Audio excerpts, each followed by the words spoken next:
Freddy is one lucky guy. He works at a chocolate factory as a night guard. Once, he was checking the factory as usual. He noticed that someone had stolen several boxes with exclusive chocolate candies. The next morning, Freddy questioned 3 suspects. Jason, a pastry cook, said that he'd finished his shift at 7 p.m. and gone home right away. His wife couldn't confirm that he stayed indoors all night.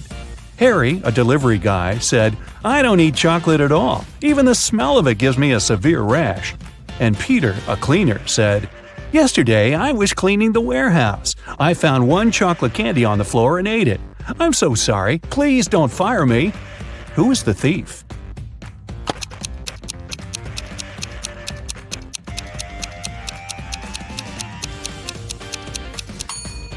Harry. He's standing in a room with a bowl of melted chocolate without any protection. He would have a rash if his allergy was real. Another working day at the chocolate factory. Jason decided to prank Freddy and covered a raw chicken egg with a layer of chocolate. Then he wrapped it and put it among real chocolate eggs on a tray. When Jason brought the chocolate eggs, Freddy spotted the fake one immediately. Can you figure it out?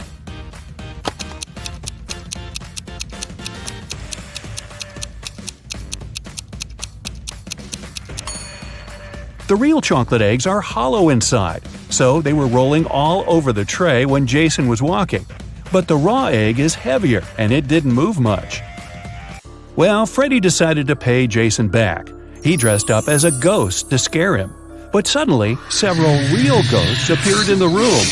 Can you figure out which of these ghosts is Freddy?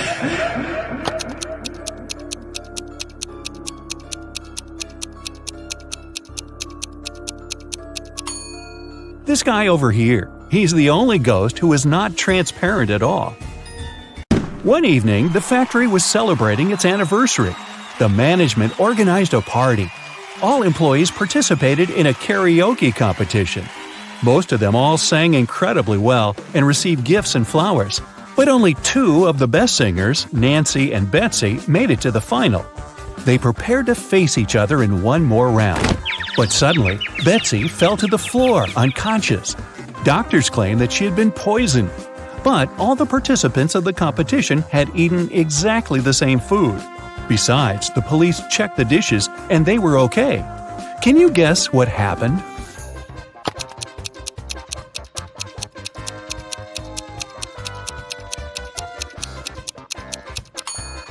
Someone poisoned Betsy's flowers. Next day, Freddy came to work as usual. He looked around and exclaimed, wait a minute, who's brought a cat to the chocolate factory? No pets are allowed here." Can you see any animals?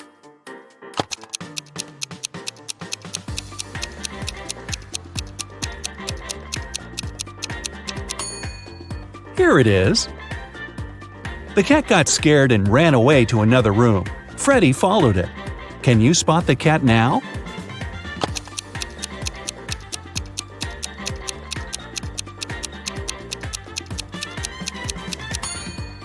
It's hiding over there. And again, Freddy failed to catch the cat. It ran out of the building and hid in the garden. Can you help the guy find the cat?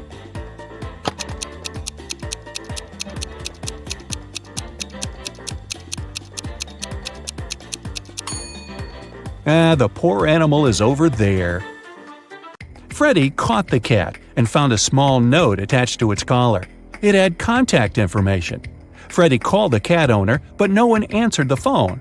So, after work, Freddy took the cat and went to the address mentioned in the note.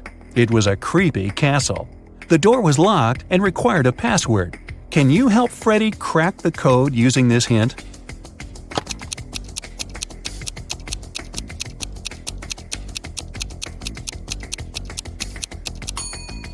The password is rainbow. A gloomy old man greeted Freddy inside the castle. Freddy expected that he would thank him for bringing the cat back. But the old man began to laugh evilly and locked all the ways out. Then he said, "If you manage to complete 3 tasks I give you, you will get $1 million. But if you fail, you'll stay in my castle forever. Here's the first task. Help me find my glasses among all these vegetables." Can you help Freddy?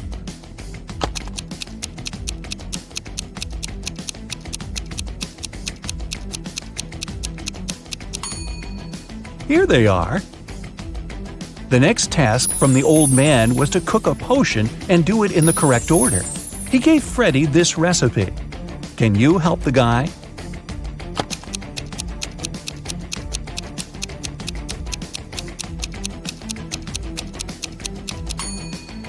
First of all, you gotta put curry.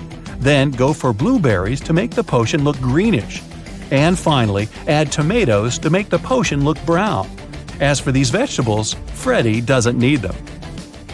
And the third task is to find a book in this messy room. Can you see it?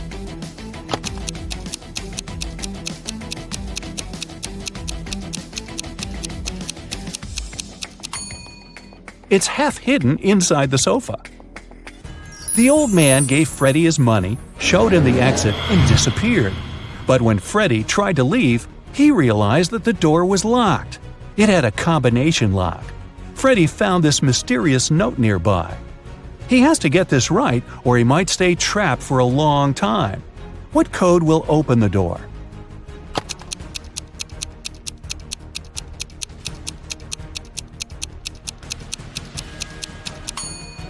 "2361. Each number corresponds to the number of circles in the first set of numbers. Now, Freddy was free to go. As soon as Freddy got out of the creepy castle, he decided to quit his job and go on a trip around the globe. First of all, he took a flight to Spain. On board the plane, he met Gloria.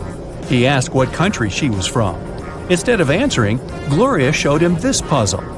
Can you guess the country?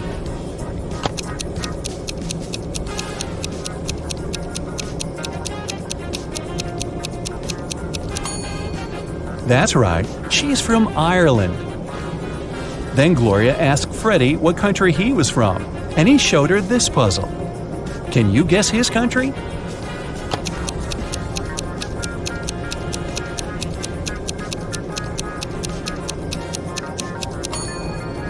Cuba.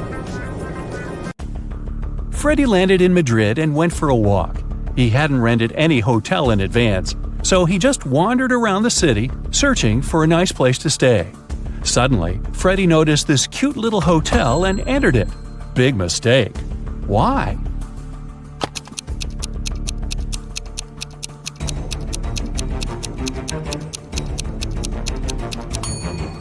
See this zombie in the window? This place doesn't look safe. As soon as Freddy entered the creepy hotel, the door slammed behind his back. The guy saw 3 doors leading to freedom. Venomous spiders were crawling behind the first door. Behind the second door, arrows were flying at head height. And behind the third door, there was a black hole. Which door should Freddy choose? Can you help him escape?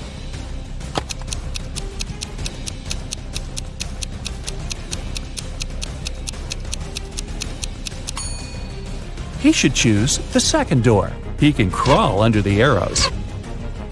After his adventure, Freddy decided to have lunch in the local cafe. But something's definitely wrong here. Can you figure out what it is?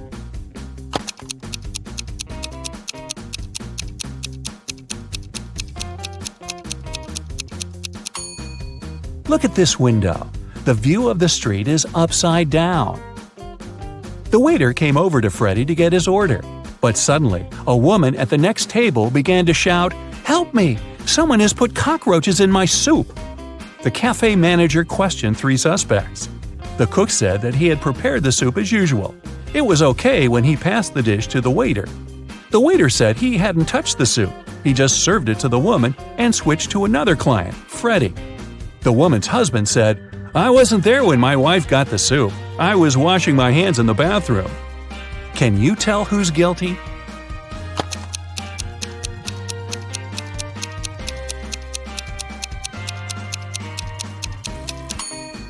No one.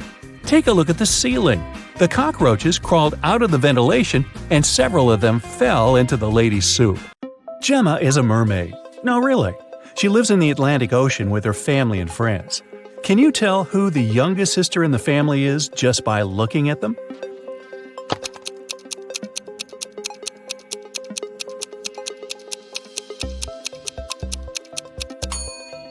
Take a look at the granny mermaid.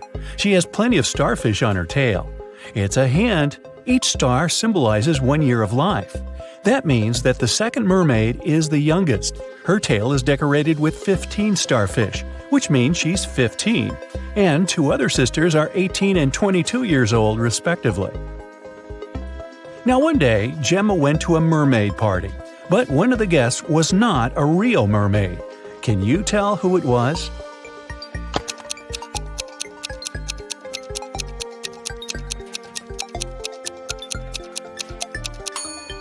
This shark over there is not a mermaid. Gemma's mother, Fiona, owns a cute one-story jewelry store for mermaids. She came to her store early in the morning and found out that the most expensive necklace had been stolen. She called the underwater police. Detective Fisher arrived and questioned Fiona. "I closed the store at 10 p.m. and went home. The pearl necklace was still right there." Detective Fisher identified 3 suspects. The owner of the store next door said, "I closed my door at 8 p.m. and went home right after that." The guard said, "I was on duty last night. Perhaps the thief snuck into the store when I was patrolling another floor." And the cleaning lady said that she'd finished cleaning at 4 p.m. Then she rushed home because her husband was having a birthday party. So, who's lying?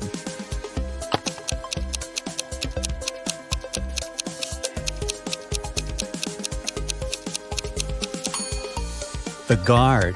Fiona's shop is a one-story building. He couldn't be on another floor when the necklace was stolen. There's no other floor. Gemma was swimming with dolphins and reached the surface of the ocean. Suddenly, she noticed 2 handsome guys, Nick and Rick, and they were both in trouble. Which guy should Gemma save first?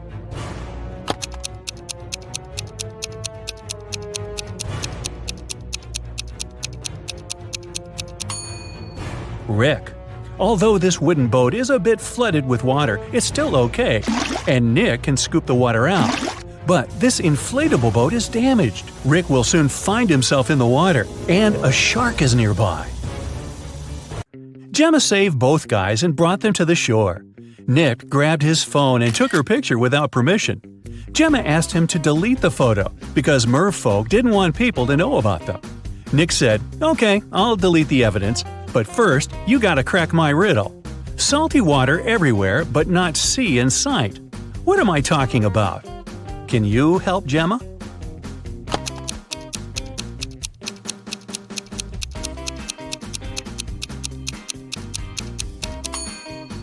The correct answer is tears. Rick asked Gemma on a date, and she said yes. She went to a local witch doctor to buy a potion to get human legs for 24 hours. The door to the witch's house was locked, and the note said, "If you want to meet me, find the key first." Can you help Gemma find the key?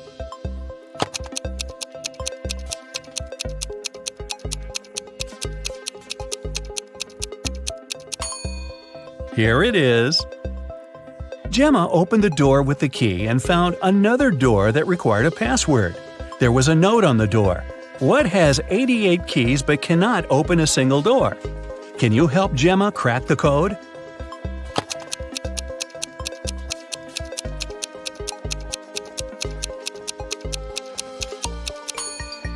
It's a piano. Gemma didn't have any money. The witch offered her this deal. If you guess my riddle, I'll give you the potion for free.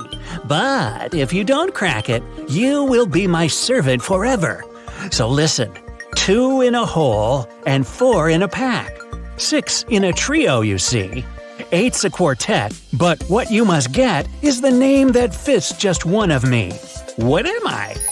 Gemma cracked this riddle right away and got her potion. What about you?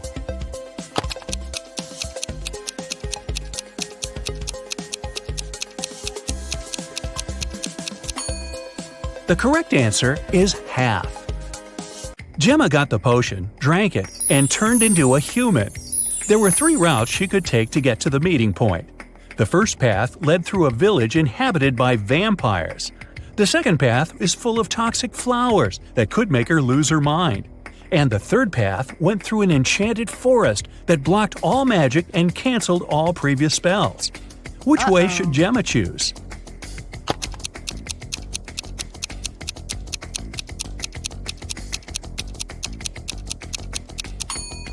The first option is the safest. It's a sunny day and vampires are probably sleeping. Rick and Gemma met at a restaurant called Three Mermaids. But there are only 2 statues of mermaids on the porch. The owner of the cafe, Victor, is well aware of this and could easily fix this. But he doesn't. Why?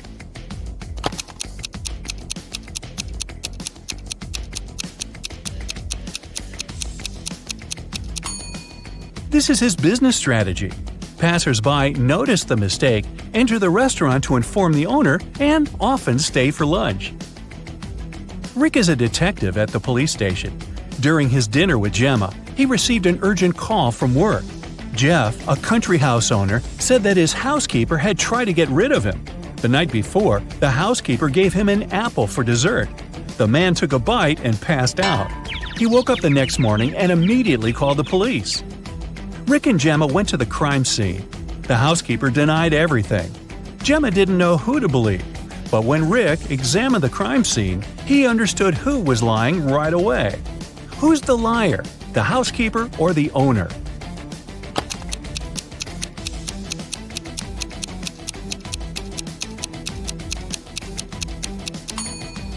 The owner said he'd eaten a poison apple. So if it happened the day before, this apple must be brown now. But it's not. The man must have bitten into it just before calling the police. Gemma didn't notice this clue because she doesn't live on land. Rick and Gemma decided to have a picnic in a sunflower field. But something's wrong here. Can you tell what exactly?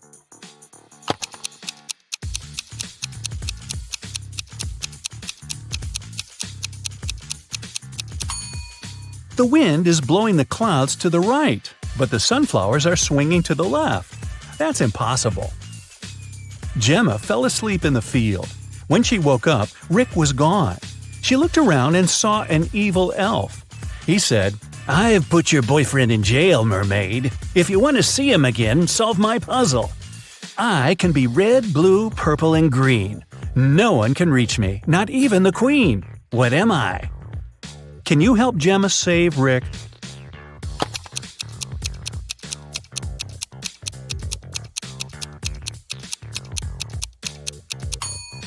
The correct answer is rainbow.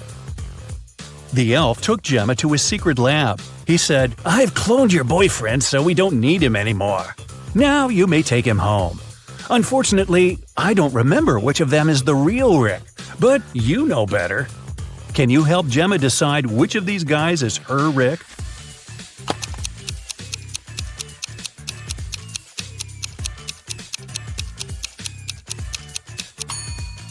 This guy has 3 fingers. This Rick's teeth are too sharp for a human. This Rick lacks eyebrows, and this one has pointed ears. So this one is the only real human. The elf returned Rick to Gemma. The guys rushed away from his lab. It began to rain, and they decided to hide in an old, creepy castle. When they entered the building, they saw a beautiful fountain. That's when Rick and Gemma realized that they were not alone. There were many ghosts in this castle. Can you figure out the exact number?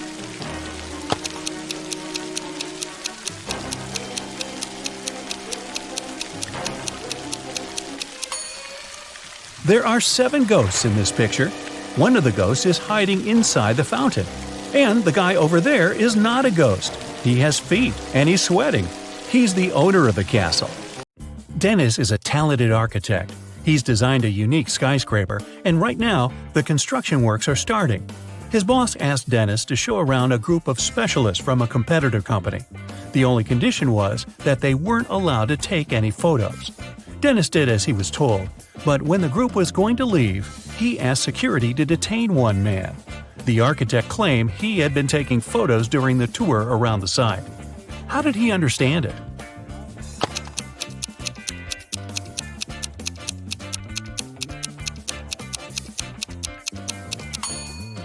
The man was carrying an umbrella. He kept pointing it at different objects, asking lots of questions.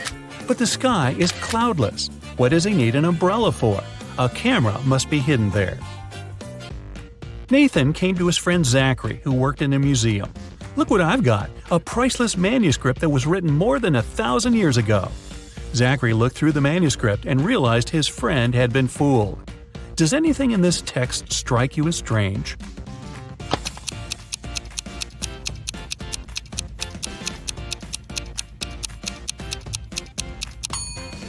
If we talk about the dates before the Common Era, they should be in reverse order.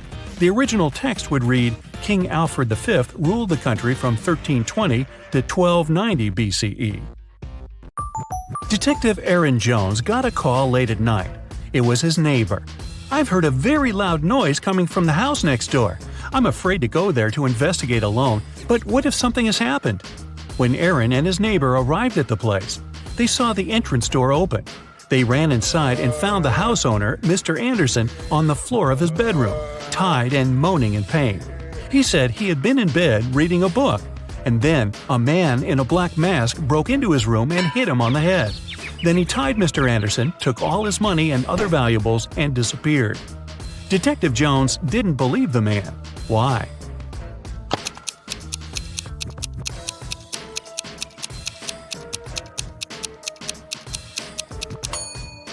Look at his bed. There isn't even a wrinkle on the cover. It's unlikely that the thief made the bed after tying Mr. Anderson, which means the man is lying.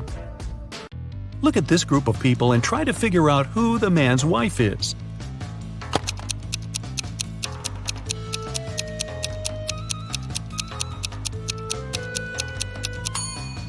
It's the woman in purple. Both she and the biker are wearing matching wedding rings. Joan took part in an experiment, testing her logical thinking and analytical skills. She had to crack riddles to get to the next level. Right now, the girl is locked in a small room. The door will open automatically once she figures out the riddle written on a piece of paper. Which principle is this sequence based on? 8549176320.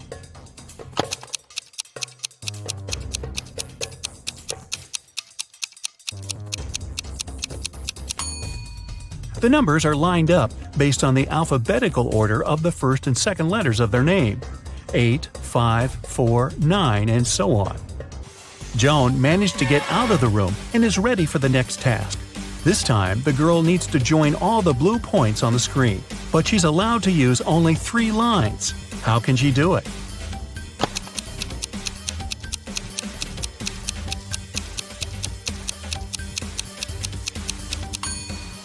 She's drawn a triangle. Its 3 sides include all the dots.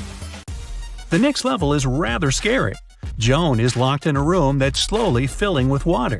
This process will only stop when the girl figures out how this equation can be true. 29 minus 1 equals 30.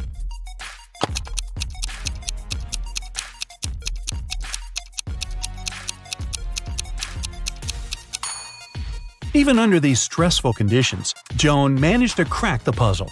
She replaced the numbers with the Roman numerals. XXIX minus I equals XXX. Then she removed the 1 I from 29 XXIX and got 30 XXX. Wow, this was a riddle with a lot of excess. And finally, Joan is given the last test. She needs to figure out which object is the odd one and doesn't belong to the group. Can you do the same?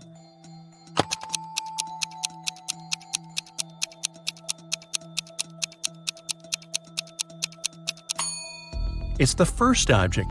It's the only one that doesn't have any individual traits. The second object is uniquely round. The third doesn't have a red line around it. The fourth shape is a different color, and the fifth one is smaller than the rest. 2 cars are driving through the city. They both started their journey at the same time. The green one is moving at a speed of 30 miles per hour. The yellow one is faster. Its speed is 50 miles per hour. And still, at one point, the green car comes across the yellow car. How is it possible?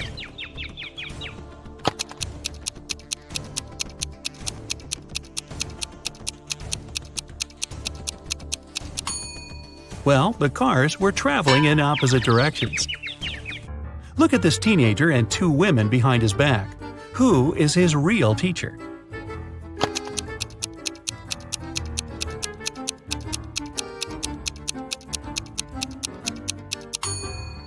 The answer is in the reflection behind their backs.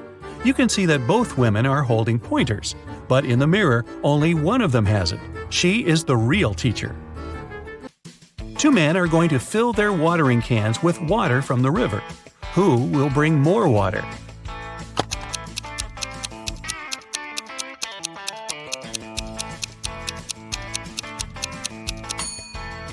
The spout of the older man's watering can is situated lower than the spout of the other man's can, and the level of water can't be higher than the spout.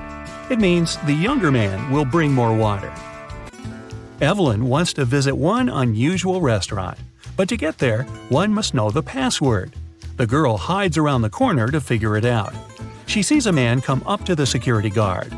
The guard says 12. The man answers 6 and is allowed to come in. Then a young woman approaches the security guard. He says 6, and she answers 3. Evelyn is sure she has figured out the pattern. She comes up to the security guard and hears him say 4. The girl says 2 and isn't allowed to enter. Why?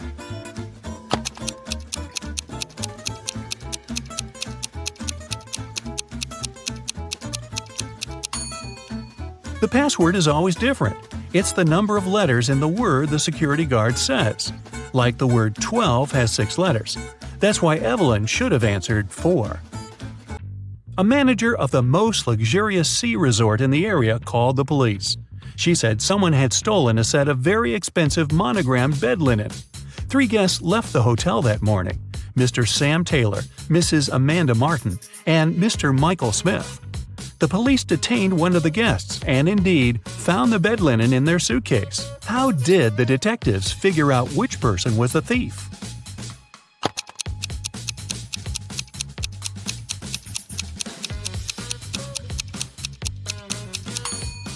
As you can see, the hotel's name is Morning Star. This means the monogram on the bed linen was MS. The only person with the same initials is Mr. Michael Smith. Hannah called her friend, Detective Evelyn Marks, and asked her to come as soon as possible. While the woman was away walking with her dog, someone had gotten into her house and stolen her laptop. Hannah was sure it was her neighbor, Jeremy. Evelyn went to question the man, but he wasn't at home. She decided to wait for him in her car. Soon she saw Jeremy opening his entrance door. "I went fishing early in the morning. Don't you see that I've just come home?" But Hannah didn't believe Jeremy and took him to the police station. Why?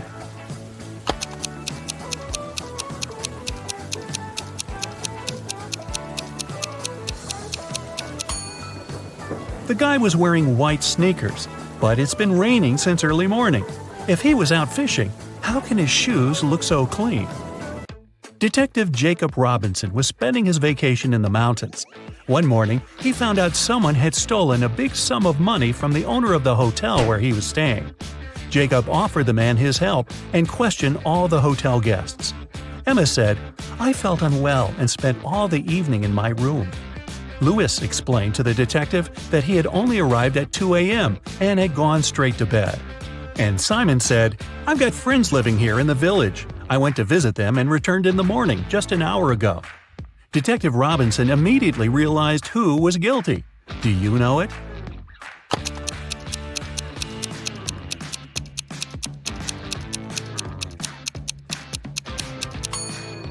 It was Simon. Look at the snow around the hotel. It looks untouched with no footprints whatsoever. Then how did Simon get back from the village? Mrs. Williamson told her daughter Maya she wasn't allowed to see her boyfriend Luke until she prepared for her exam. After that, the woman went shopping. When she was coming back, she spotted Luke, who was walking along the street.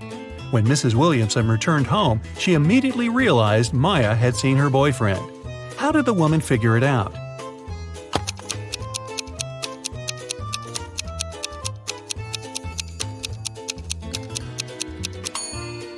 When she was leaving, there were 5 roses in the vase on the kitchen table.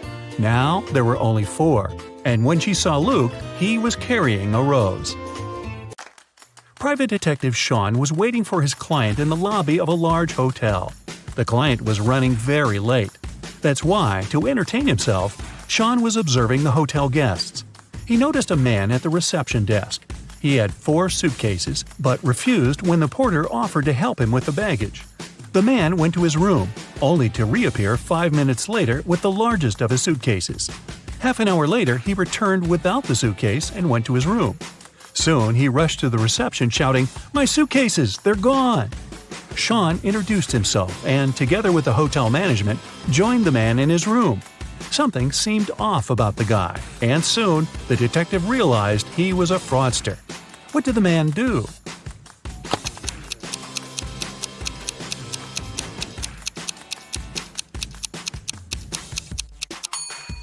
Each of his suitcases was smaller than the previous one.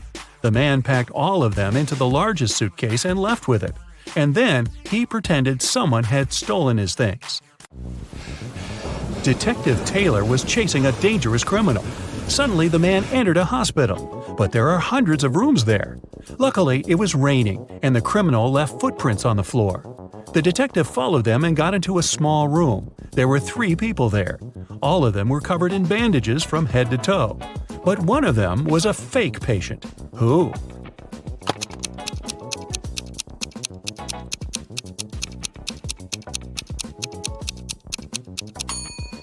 It's the man in the middle. He doesn't have a medical chart next to his bed.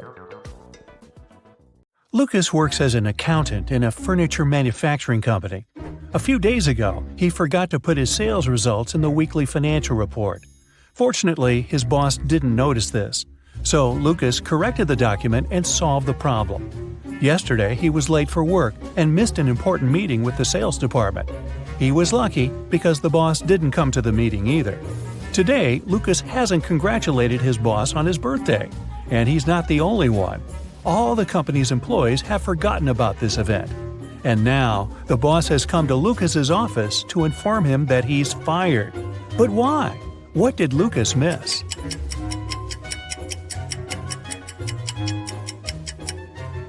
The boss fired him because he noticed that Lucas had been watching YouTube videos on his computer during working hours. Enough said. Jennifer is doing an internship in a super-secret organization. She has the final exam today. She's been preparing for many days, reading books, studying ancient languages and astronomy, researching legends and folklore of different countries. To complete the exam, she needs to find a monster among people. Jennifer is sitting in an empty room. An instructor enters. He opens the door and asks 5 people to come in. They stand in front of Jennifer and glare at her. Who is not a human here?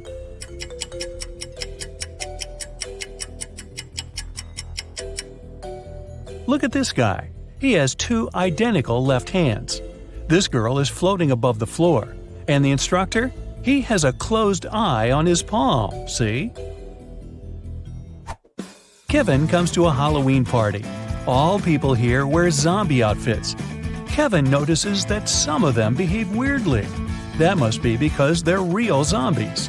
Have you spotted any zombies?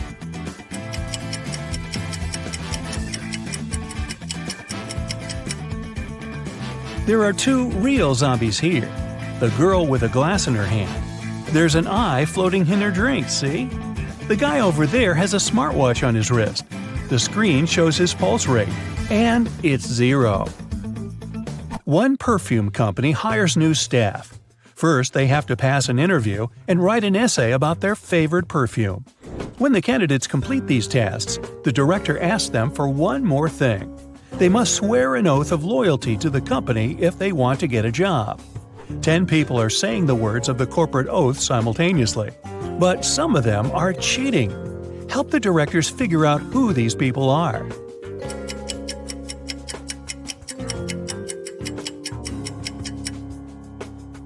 This guy keeps his fingers crossed. And the man on the left is standing with his legs crossed. They won't be loyal to the company, so the director doesn't hire them. 2 influential media moguls are having lunch at an expensive restaurant. They're discussing the merger of their companies. The transaction amount is several $billion. They're whispering since the terms of this deal are top secret, and they suspect that someone can hear them. And they're right. Some curious people are eavesdropping on the conversation between the 2 businessmen. Try to find them.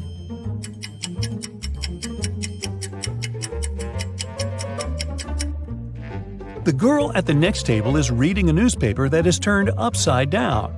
She's obvious trying to overhear what the billionaires are talking about. This guy over there is listening to music, but the headphone wire is not connected to anything. Another girl is sitting at the table in the corner with a cocktail. But instead of an umbrella, there's an antenna in her glass. She's recording the conversation. "Where are my employees?" a boss shouts. He's furious because 3 people haven't come to the office. He calls each of them to find out the reason. All 3 tell him they got ill. The boss doesn't believe them, so they have to arrive at the office. Mary is wearing a warm jacket, hat, and scarf. She sneezes, coughs, and looks sick. Lori is walking on crutches. Her leg is in a cast. Sometime later, Michael appears. He's got a hand injury, and now he can't type. The boss is sure that one of them is faking. Who is it?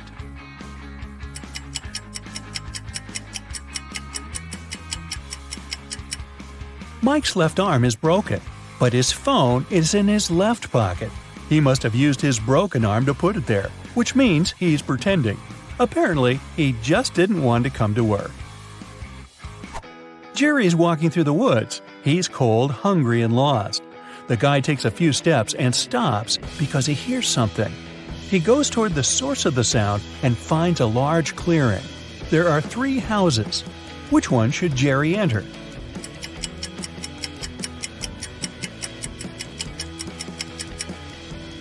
The house on the left is closed from the outside. There's a lock on the door, see? The house on the right seems safe, but look at these footprints leading to the door. These are wolf paw prints. Jerry should choose the house in the middle. A wanderer has been walking through the desert for several hours. He doesn't have any water left and he's losing strength. He climbs a low hill and sees 3 lakes. They're far from one another and only one of them is real. Help the wanderer distinguish the reality from a mirage.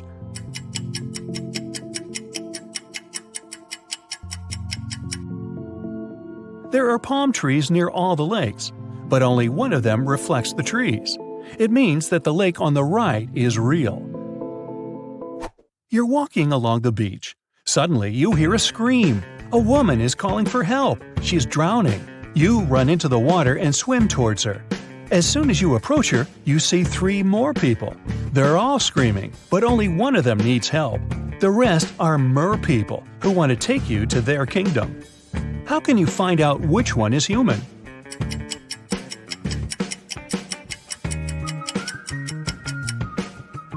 Dive under the water to see who has a fishtail.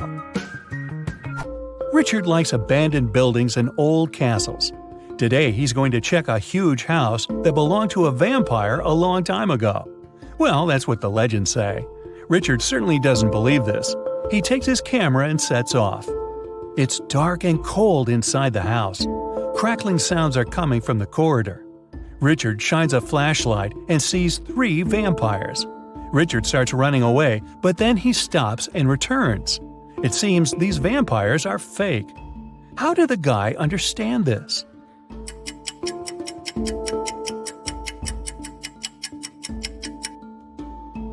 There's a mirror on the ceiling above the first vampire, and he gets reflected there.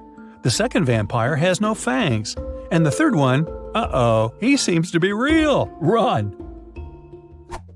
Now Richard wants to visit an abandoned hospital. There are rumors that werewolves live there.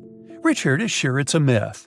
He's walking around dark hospital wards all night, but finds nothing. He's about to leave, but 4 men block the exit. They are howling and growling. Which of them is the real werewolf?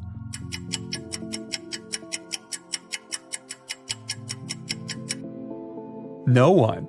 The full moon is shining through the windows, but these people haven't turned into monsters. But still, Richard runs away. It seems these guys are really crazy. A rich man comes to an exhibition of modern art. He's going to buy a new painting for his collection. The owner of the exhibition shows him 3 works of different artists. In the first picture, there's a green triangle with a sunflower in the middle. The second painting is of a tiger taking a selfie on his phone. In the third picture, there's a flying house. The collector is sure that one of the paintings is fake. Which one?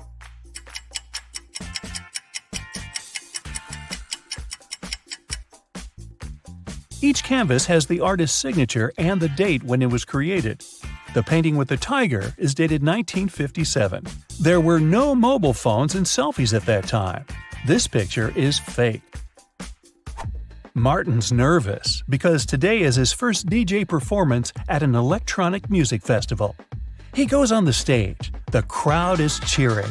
Martin puts on his headphones and turns on the first track. Music is playing, but people aren't dancing. Why?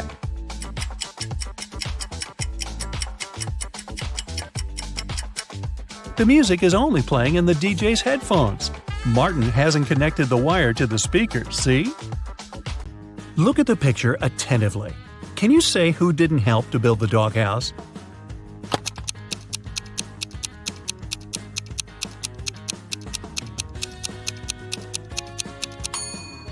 Yep, it's the man on the right.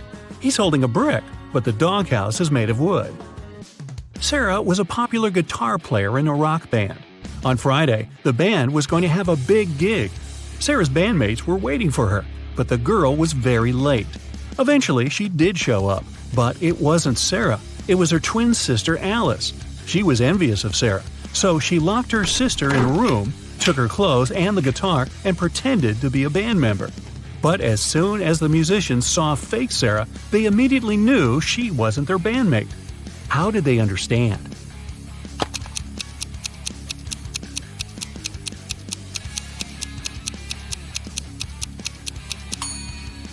Look at how long the girl's nails are. But you need to have short nails to play the guitar. A man came to a fruit market to sell watermelons. After he sold half of them and half of a watermelon, he saw he had one watermelon left. How many watermelons did he bring to the market?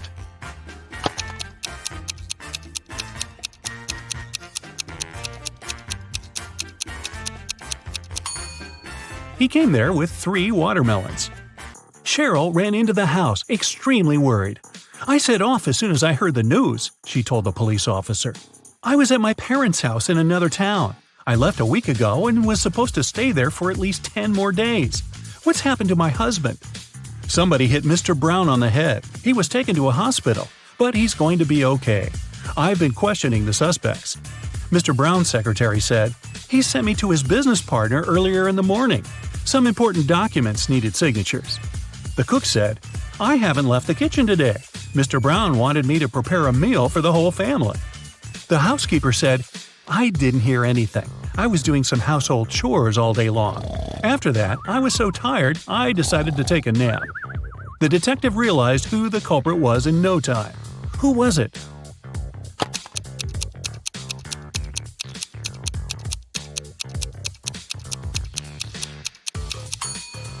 It was the cook. Mrs. Brown's wife was out of town. There was no need to cook a lot all day long. Olivia was running a marathon. Right before the finish line, she did her best and outran the person who was running in second place. The woman was happy. She was going to win. But in a few seconds, she got very disappointed. Why?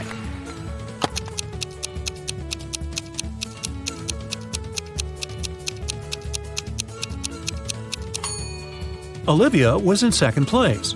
She was faster than the person in the second place, but not the first. Look at this image attentively. Can you guess which person is a ghost?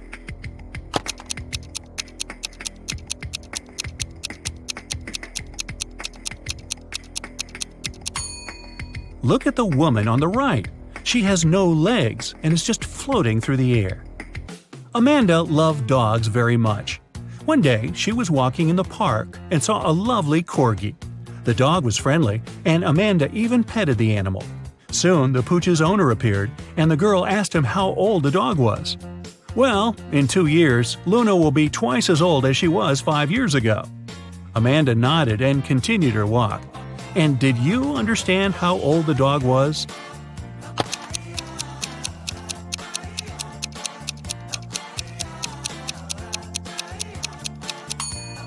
Luna is 12 years old.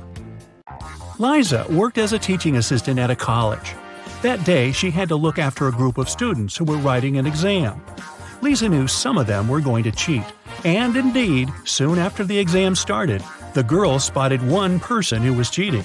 Who was it?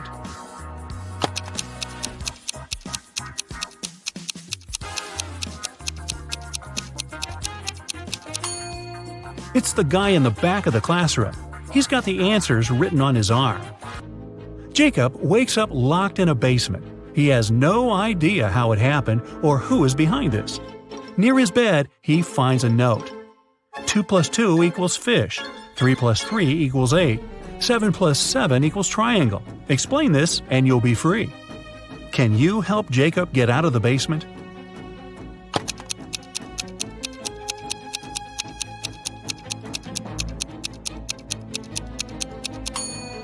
Stack the first number and the second one that is flipped backwards, and you'll get a fish, number 8, and a triangle. Two guards were looking in different directions. One had to make sure there was no danger coming from the west. The other was turned toward the east. At one point, one of the guards asked the other, "Why are you smiling?" But how could he know his companion was smiling?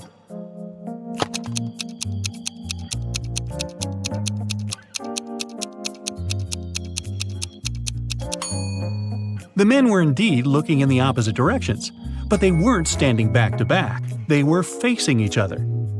Brian was walking down the stairs when his foot slipped and he tumbled.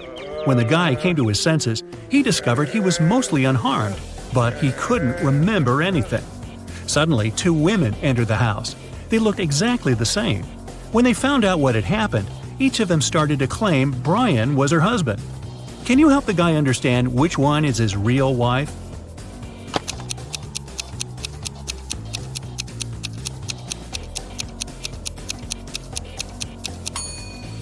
It's Rachel. She has a tattoo on the same arm as the girl in the wedding photo. Oliver was sailing his yacht when a storm started. The yacht sank in the middle of the ocean. After swimming for hours, the guy finally reached a deserted island. He saw several men there. They told Oliver they would keep him locked in one of the caves on the island. Oliver agreed, but asked them to grant him one last wish. When he told the men what this wish was, they set him free. Why?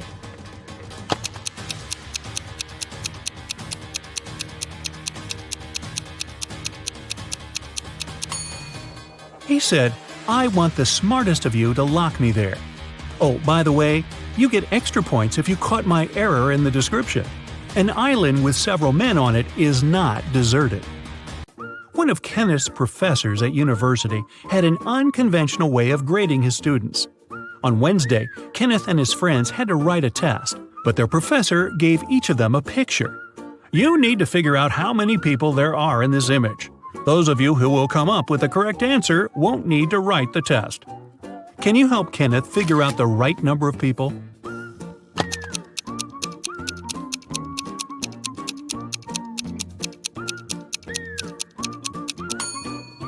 There are 6 people in the picture. 5 of them are visitors, and one more person is looking through a peephole in the painting on the right. Emily was walking in the park when she saw 2 teenagers sitting on a bench. They were arguing who should pay for riding an electric scooter. Each of them claimed it was the other one who used the scooter. Emily didn't need much time to understand who had to pay. Can you figure it out too?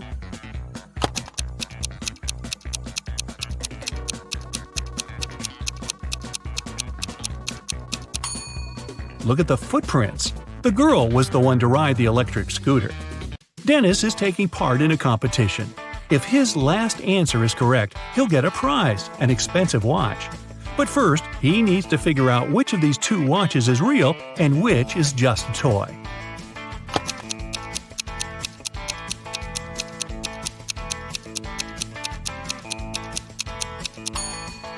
The watch on the left is a toy.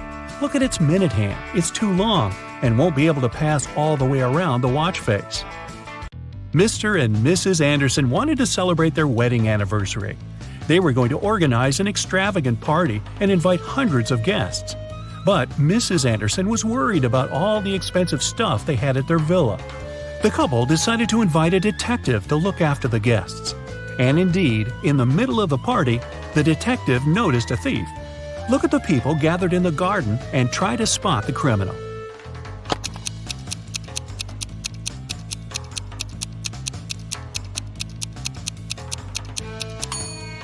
It's the guy on the left. He's trying to steal a woman's bracelet.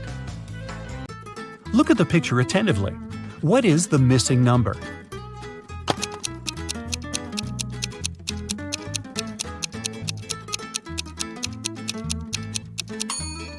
It's 4.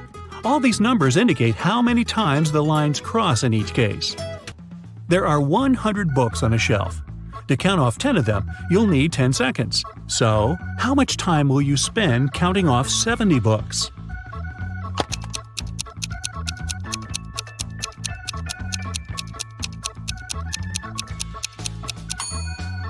Just 30 seconds. You need this time to count off 30 books, and the rest will make 70. One morning, Donna came to the office and found a box of chocolates on her desk. There was also a strange note. October 7th, May 3rd, August 1st, January 3rd. Can you help Donna understand who presented her the sweets?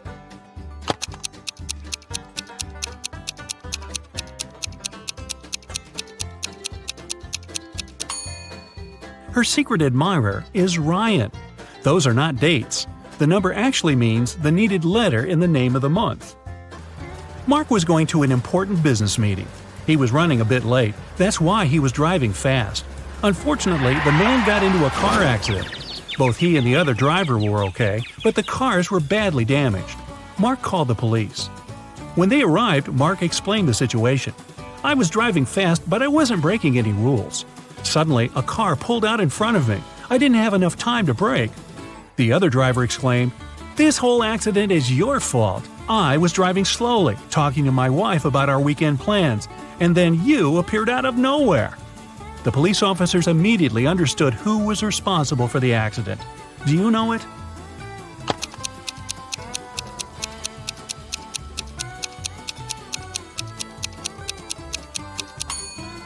It was the other driver. He was alone in his car.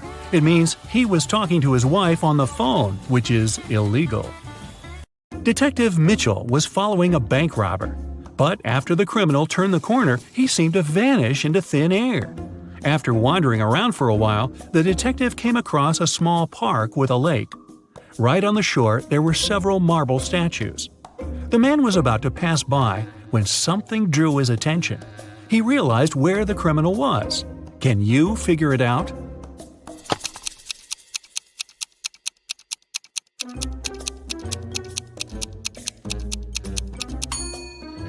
One of the statues is looking at its watch. It's the bank robber. James escaped from prison and ran to the countryside. Suddenly, on a small dark road, he saw a police car heading in his direction. James ran toward the car for some time, then jumped off the road and rushed into the woods. Why did he run toward the car first?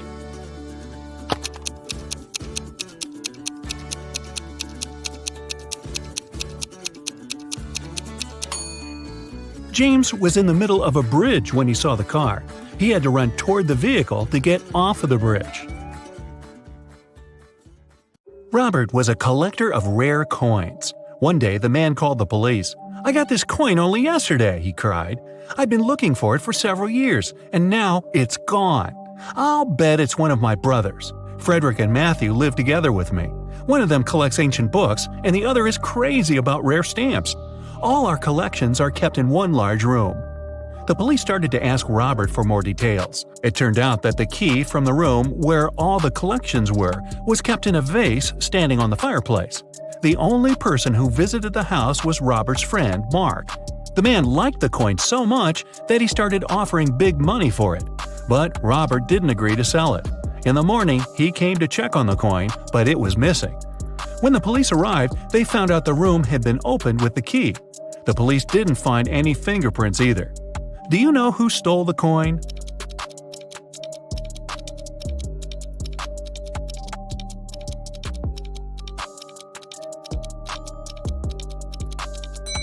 It was Mark. He was the only person who had a reason for getting rid of the fingerprints. The brothers' fingerprints would be absolutely natural since they lived there. There was a blackout in the city, but the bus driver still noticed a dog on the road and managed to stop in time. How did he do this?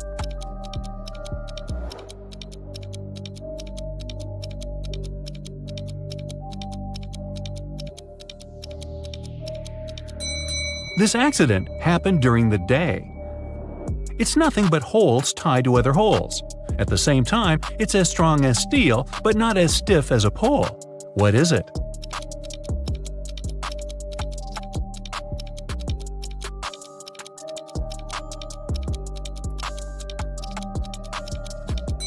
It's a chain. Stephen's wife called the police and told them her husband had disappeared right from his garage. It happened several hours ago. The only thing she found there was a left-hand glove. When the police came, they saw it was a very peculiar glove. Such gloves were sold only in one store in their town. The store owner told them he had recently sold these gloves only to two people, Kevin, Stephen's neighbor, and Brian, Stephen's colleague at work. The police officers visited Kevin and asked the man to show them his gloves, but Kevin had just one. "I lost the other glove a week ago, and I don't have any other gloves." The man even pulled the glove on to demonstrate it to the officers. Then the police visited Brian. "I was wearing these gloves when I was repairing my car. They got so dirty that I threw them away." Who do you think knows something about Stephen's disappearance?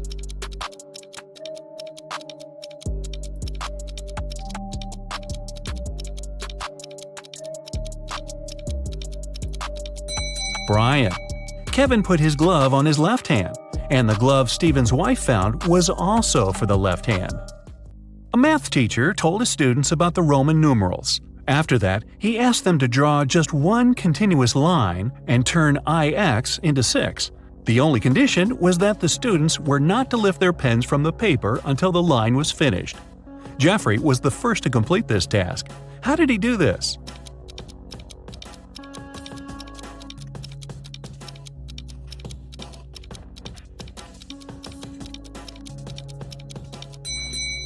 He drew the letter S in front of IX and got 6. Both Sharon and Cynthia had a box of chocolates each. There were 14 chocolates in each box. Sharon ate several candies, and Cynthia ate the same number of chocolates that were left in Sharon's box. How many chocolates do they have together now?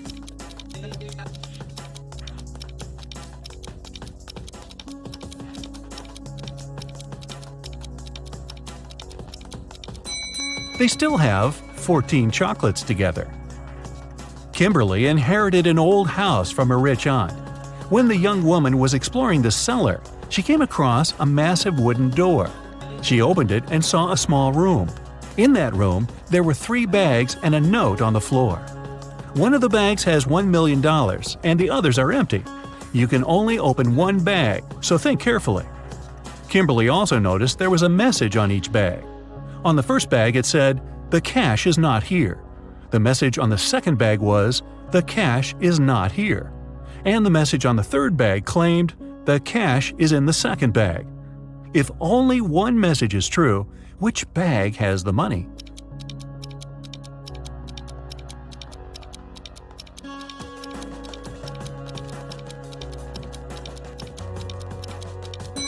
The money can't be in the second or third bags. If it was so, then 2 messages would be true.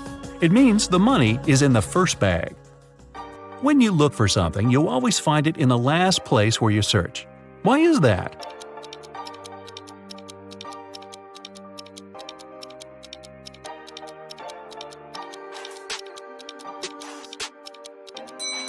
It's always the last place where you look because, after this, there's no need to continue your search. A married couple went on a vacation and asked their neighbor to look after their house.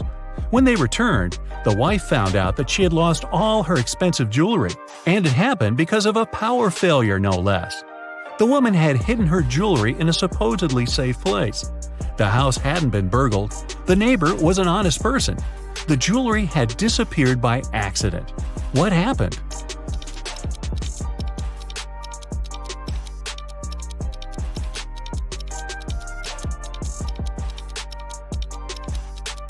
The wife hid her jewelry in the freezer in a bag with frozen food. After the power failure, the food got spoiled. The neighbor decided to help and threw away all the bad food from the fridge, along with the jewelry. You're locked in a room with 3 doors. It's safe to walk through any of them, but the doorknobs are the real problem. One of them puts out high voltage. The second is covered with poison. Just 1 drop on your skin and you won't survive. And the third doorknob is so hot it will make your hand burn. What doorknob should you opt for?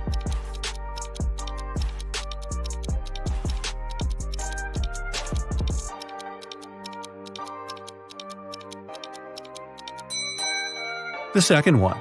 You can take off any piece of clothing and open the door with its help. This way you won't touch the doorknob with your bare hand. A woman was hit by a car that sped away right after the accident. When the police arrived, they found several witnesses who described the car. The detective went to the house of one of the suspects. There, he saw a car that looked like the one in the description. But when he questioned its owner, the man claimed he had spent the whole day at home. The detective realized the suspect was lying right away. How?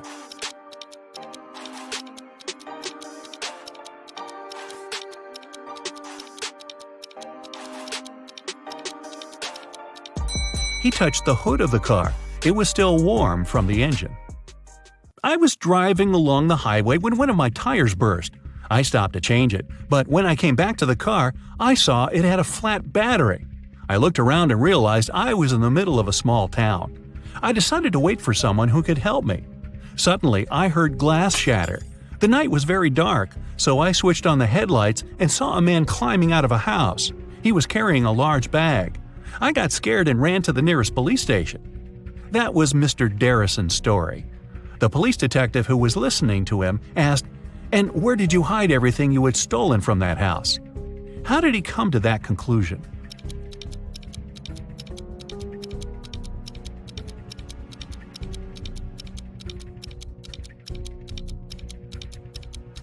If Mr. Darrison's car battery was flat, how could he switch on the headlights? Dylan was trapped in a basement. The only thing he found inside was a note and a pen. Find the way to get 200 out of 188 with one line, and you'll be free. 5 minutes later, the door opened automatically, and Dylan was free. What did he do?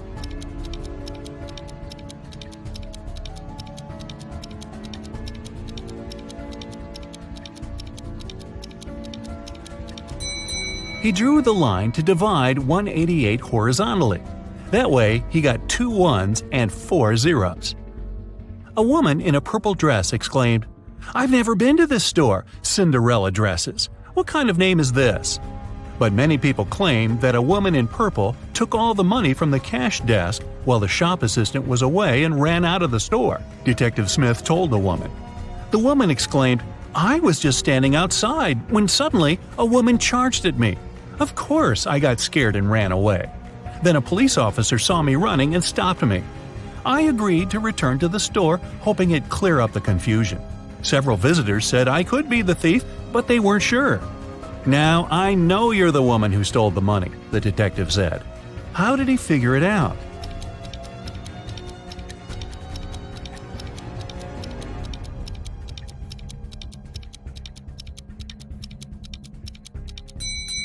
The woman said return to the store, which means she had been there before and lied about the whole situation. Your company produces shoes. You have 2 factories in different cities. The workers of both factories have started to steal shoes. You can't use any additional security, but you have to stop the theft. How can you do it?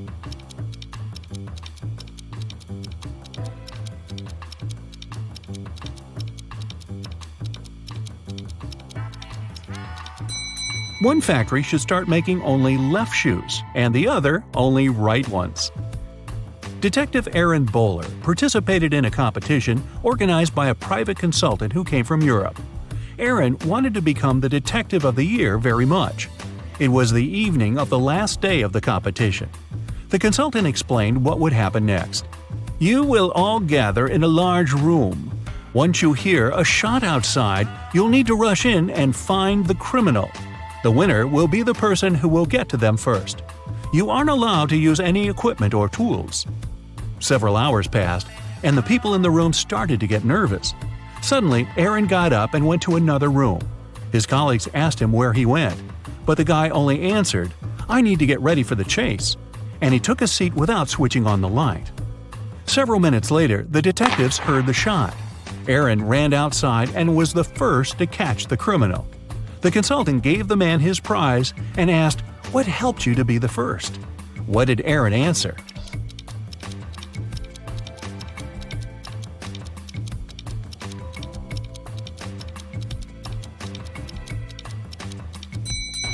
His eyes didn't need to get used to the darkness outside because he had already spent some time in a dark place. Bobby and Martha have been together for a while. Tonight, Bobby arrived at her apartment with a diamond ring, hoping to propose to her. But as soon as he entered the place, he realized something was wrong. The living room was a mess, and Martha was absent. Do you see any clues that Bobby can use to find his girlfriend?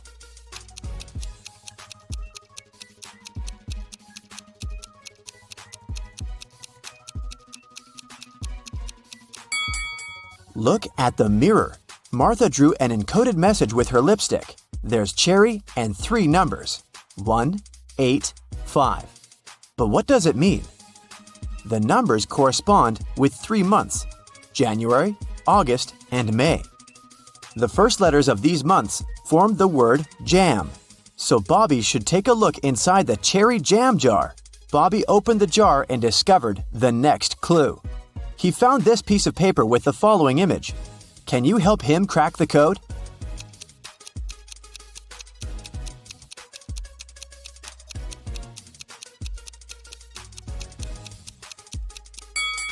Each bug has a unique number of legs.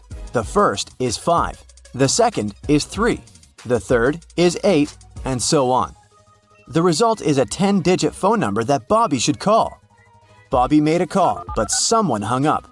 Instead, they sent him this emoji message. Can you guess what this rebus means?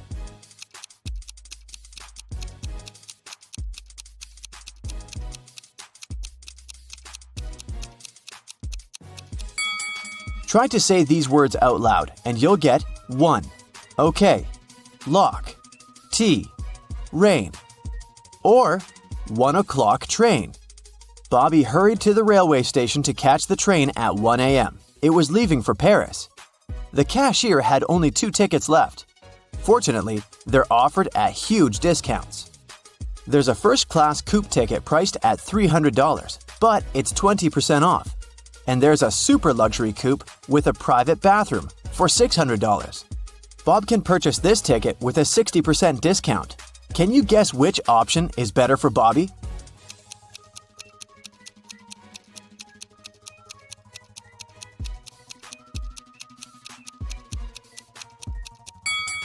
With the discount, both tickets have a similar price, $240. So, Bobby should probably buy the luxury coupe and enjoy his private bathroom. Bobby got on the train and dozed off for a while.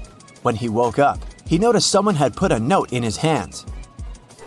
Bobby ran to the next railway car and saw 3 passengers there. He spotted the imposter right away. What about you?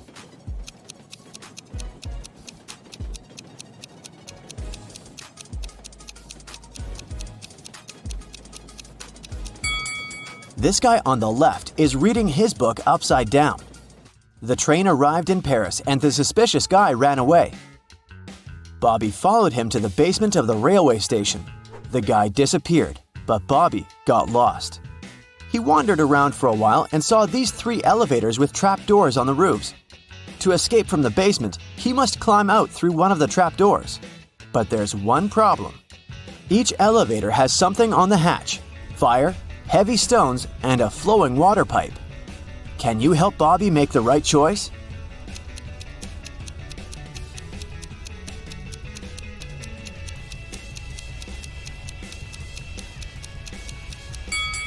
He should choose the 3rd elevator, open the hatch, and wait until the water is collected. Then he can climb out through the trapdoor. Finally, Bobby got out and found himself in the middle of Paris. He checked his pockets and found the note that someone had given him on the train. It said, "What can run but never walks, has a mouth but never talks, has a head but never weeps, has a bed but never sleeps." Can you help him crack the next clue?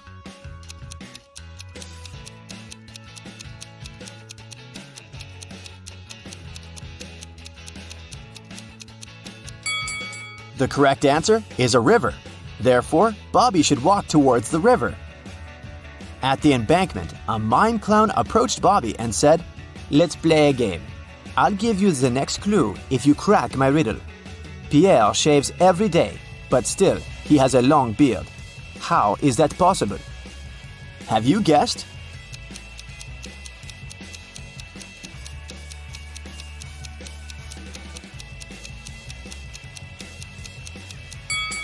Pierre is a barber. The mime handed Bobby car keys and pointed to this parking lot with 3 identical cars. Can you help Bobby decide which car belongs to the key?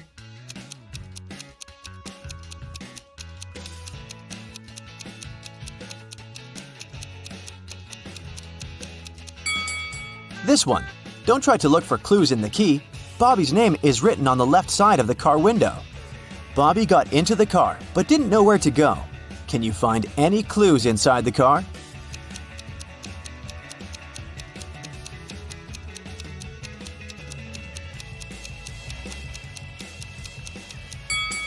There's a picture of a lion in the place where people usually put the navigation.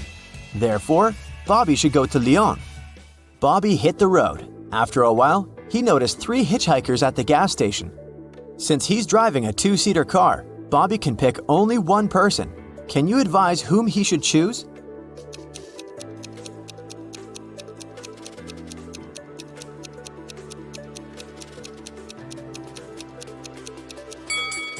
This pretty woman is a runaway criminal. Look at the poster on the station wall. It's her face. And this harmless-looking old lady is a werewolf. Look at her toes. She has already begun to transform because it's a full moon. Although, the third guy looks like a boxer.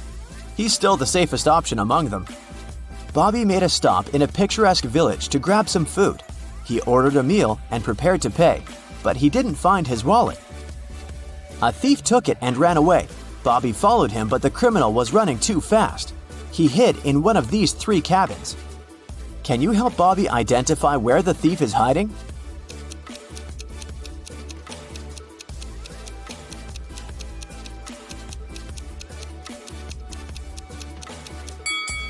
There are no traces around the first house. No one walked around it for a while. As for the third house, there are too many people inside it. The thief had very fashionable but very dirty shoes. Remember the footprints he left on the floor in the cafe? The same tracks lead to the second house. Bobby entered the house and met the thief in the kitchen. The thief said, "If you crack my riddle, I'll give you back your wallet. So, listen carefully. I have 19 plastic mugs, out of which all but 7 were lost. How many mugs do I have now?" Can you help Bobby out?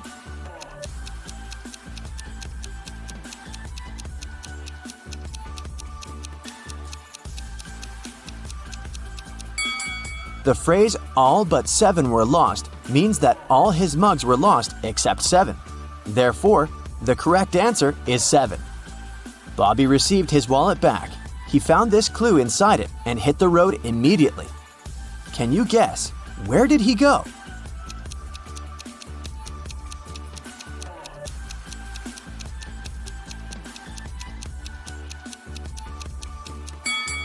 To the fountain at the central square in Lyon. Bobby made a stop because he needed to visit a toilet. He left the car in the parking lot near the local supermarket. When he returned, he faced some bad news. Someone left scratches on the car. Bobby decided to interrogate 3 people standing nearby. Josh said, "I didn't see anything suspicious. I've been shopping inside the supermarket when this crime happened." Bella said, "Sorry, I was walking the dog and filming a video for my social media. I didn't even look at the parking lot." And Kyle said, "I've just arrived to grab some milk. I have to hurry. My wife is waiting for me at home." Who's lying?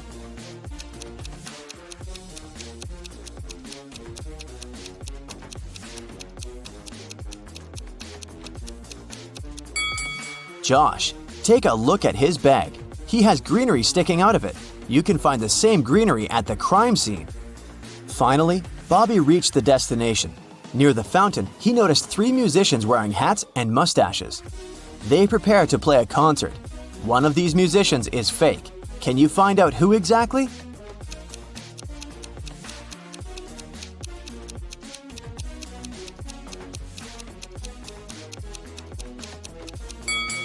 The second musician isn't real. There are no strings on his guitar. Bobby approached the fake musician. It turned out to be his girlfriend Martha in disguise. She offered him 3 boxes to choose from. One of the boxes has a ring. There's a statement on each box, but only one of them is true. Can you help Bobby find the ring?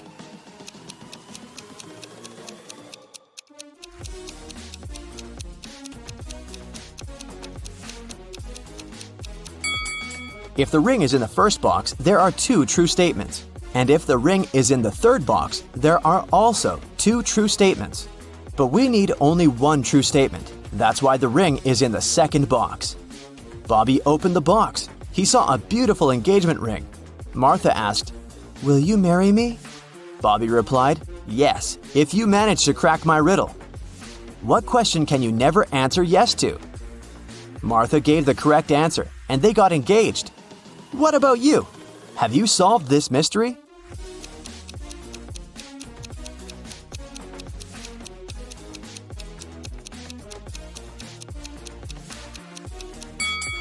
There are several possible answers. Here's one of them.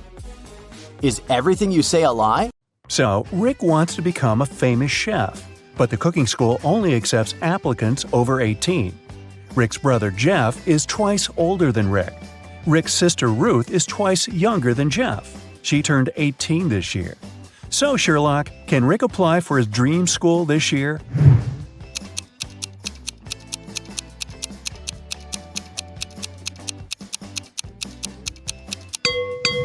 Yep, he's 18 years old. Rick and Ruth are of the same age because they're twins. Rick has prepared all papers for the cooking school, but he still needs to get some work experience and recommendations to get accepted. He found 3 job ads. Bill has a small diner on the 4th floor of the local shopping mall. He needs help in the kitchen. Holly offers a part-time internship at her fancy sushi restaurant. But first, you need to pay $300 for a 2-week training. Sam needs an assistant in his noodle shop. Now, only one of these offers isn't fake. Can you tell which one?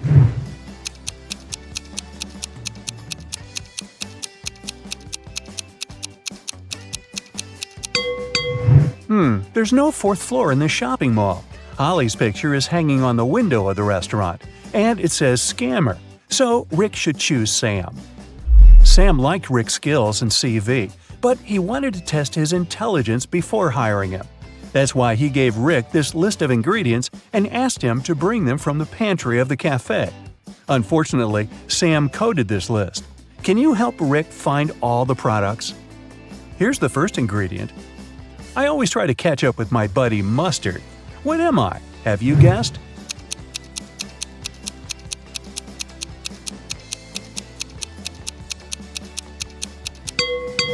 It's ketchup.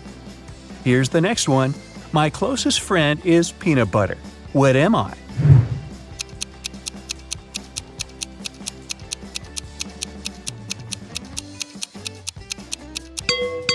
The second ingredient is jelly. I'm a nut that is only delicious when fried or baked. What am I? Have you guessed?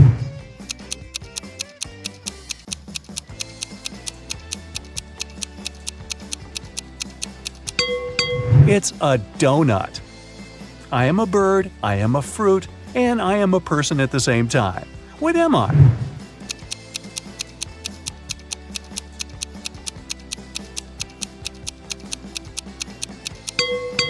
A kiwi.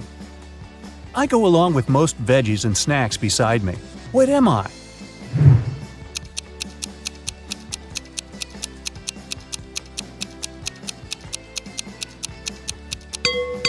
I'm a dip.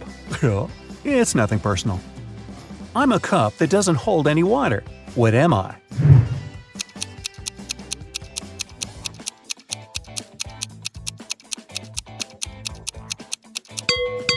I'm talking about a cupcake here.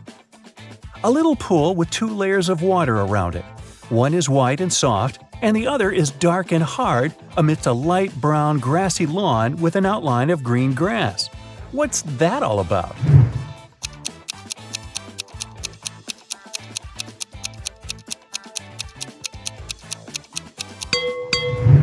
It's a coconut. It's hard to get a smooth bite, and you can chew me for a long time if I'm too dry. What am I?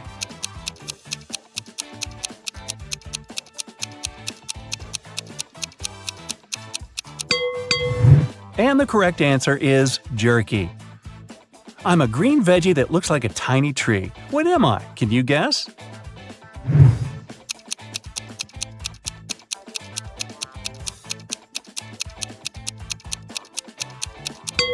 I'm broccoli. A time when they're green, a time when they're brown. But both of these times cause me to frown. But just in between, for a very short while, they're perfect and yellow and cause me to smile. What are they?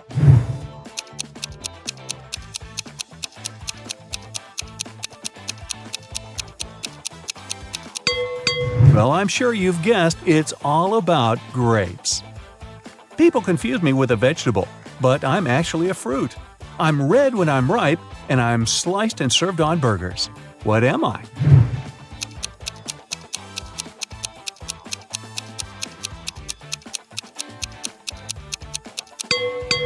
A tomato or tomato.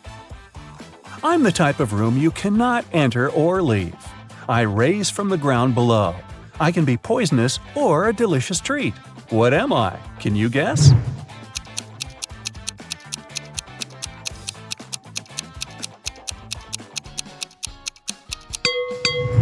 All of this is about a mushroom. You throw away my outside and you cook my inside.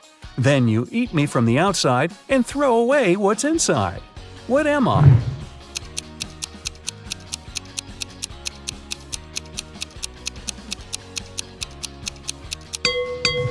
The correct answer is corn. I'm the kind of food that mummies like to eat. What am I?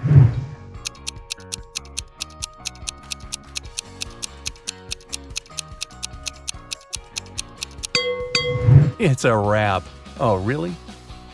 Time for the final ingredient. I wear a red coat and have a stone inside my throat. Who am I?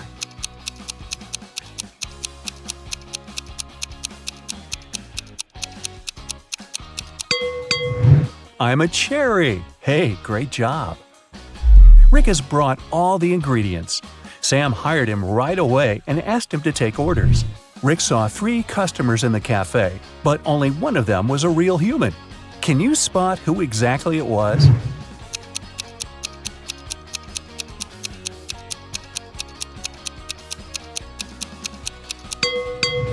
This woman has gills just like a fish. She's a mermaid.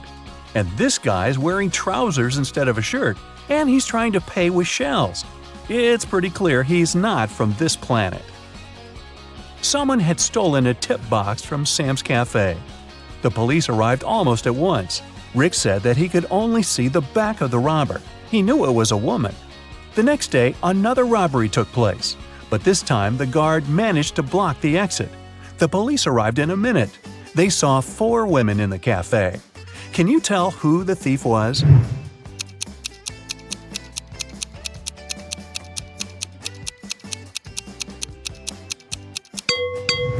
It was Pam. She's the only one whose shoes are good enough for running. The police nearly arrested Pam, but she managed to escape. Rick ran after her and noticed she snuck into a school. Rick followed her. He noticed Pam's hoodie by one of the doors, so he entered the classroom. Rick faced 4 ladies who looked like Pam. Can you help him find the real Pam?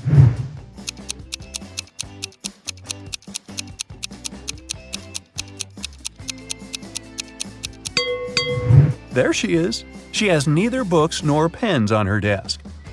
2 months later, Sam gave Rick a good recommendation.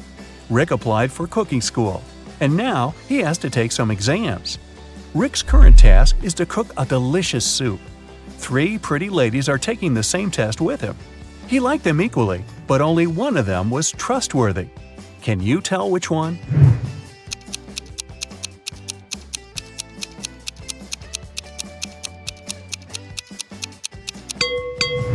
Jenny has a bottle of poison in her spices collection. Fiona put push pins in her soup. It's very suspicious as well. Kelly didn't do anything wrong. She looks pretty reliable. After the soup test, Rick got a new task. He must tell which cupcake is in the very center of the tray. Can you help him?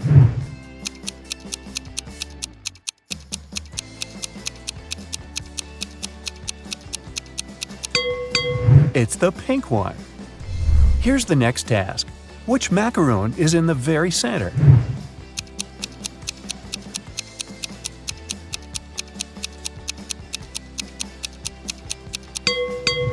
The purple one. Great job! What about this tray? Can you tell which cookie is in the very center?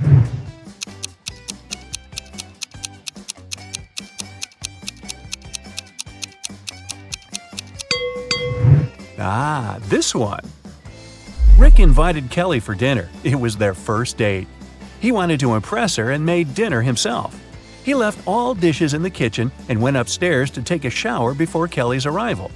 When Rick returned to the kitchen, he found that someone had eaten all the food. He questioned 3 suspects. Ruth said, "I'm on a diet. I don't eat after 5 p.m."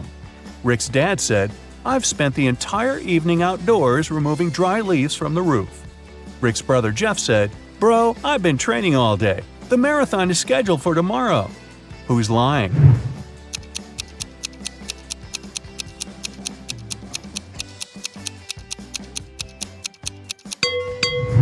Rick's dad. The roof is still covered with leaves. And Rick's dad is a pig. Kelly offered Rick to go for a picnic in the park. They found 3 cozy spots, but only one of them is safe. Can you tell which one?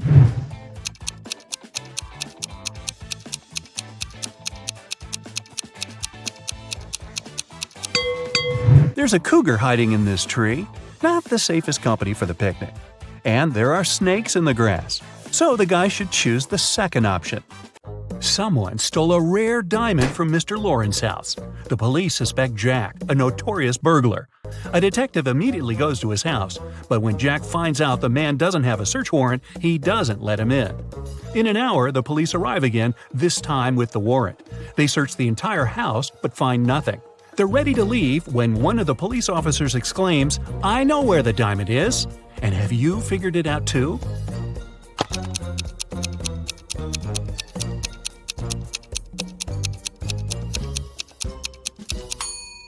When the police first came to Jack, his hair was much shorter. He must be wearing a wig, and the diamond is hidden underneath. On Tuesday afternoon, a man came to the police station. He claimed his car had been stolen. Detective Brown asked the man to show him the place where it had happened. They went to a movie theater. The man said that the day before, he and his wife had come to watch a movie. They left the car in the parking lot, but when the movie was over, the car was gone. After looking around for a couple of minutes, the detective understood who the criminal was. And have you figured it out?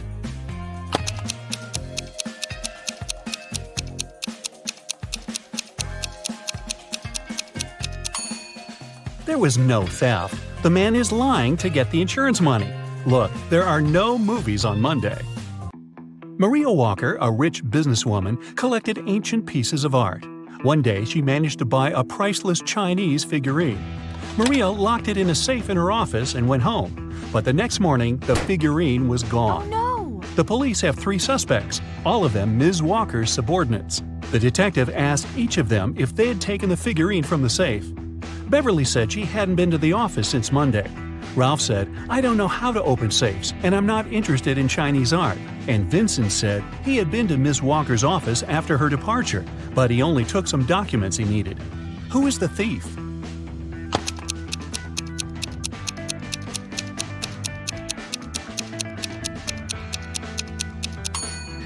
It's Ralph. Otherwise, how would he know the figurine was Chinese? A man wearing a hat, a bandana covering his face, and dark sunglasses robbed a bank. The police have 3 suspects. Look at them and try to figure out which one is the criminal.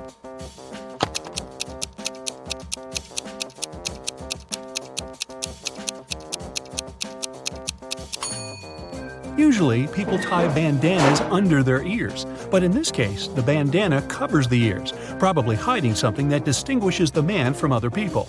The criminal must be the man with a large earring. Jesse Harris was a pilot. Once there was an emergency during a flight. Jesse had to land the plane right on the highway. Luckily, he was a skilled professional and no one was hurt. But Jesse himself hit his head and lost his memory. When he climbed out of the plane, 2 women ran toward him. Both of them claimed he was her husband. Can you figure out who's telling the truth?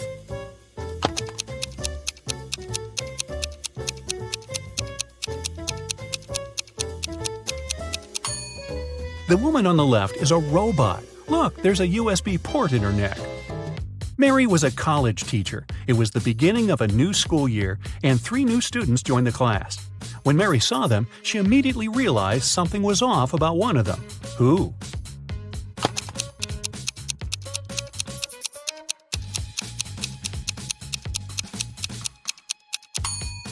It's the guy in the middle.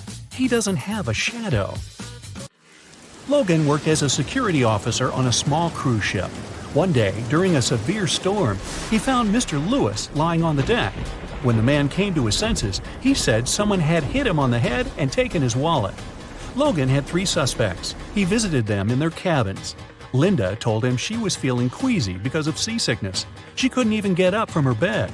Denise said she had been watching a movie on her smartphone. And Philip said he had been writing a letter to his wife. Logan immediately understood who had hit Mr. Lewis. Do you know it?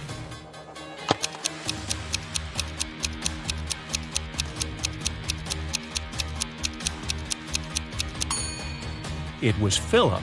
Look at his letter. The handwriting is immaculate, but it's impossible to write so accurately during a storm. Kayla went on a business trip. She didn't have time to tell her boyfriend about her plans, so she left him a note with clues. In it, the woman wrote, "I'm in the city that is 3 of 7 chicken, 2 of 3 cat, and 1 of 2 goat. I'll be here for a week. Come visit me." Do you know where Kayla's boyfriend should go?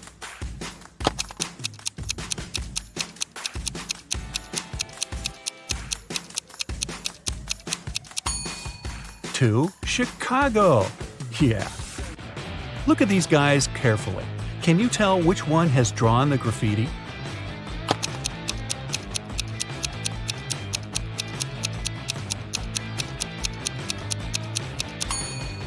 It's the guy on the left. He has some spray paint on his hoodie. Alan was driving along a small country road when he saw that someone had crashed their car into a tree. A moment later, he spotted a man running toward him. "Help me, please! I was moving rather slowly when a truck suddenly cut me off. I lost control of my car and crashed into a tree." Alan gave the man a lift to the police station in the nearest town. They found the truck driver surprisingly fast. He was right near the doors of the police station. But the man denied cutting the smaller car off. He claimed he was going to the police to report the accident. Suddenly, Alan realized who was lying. Have you figured it out?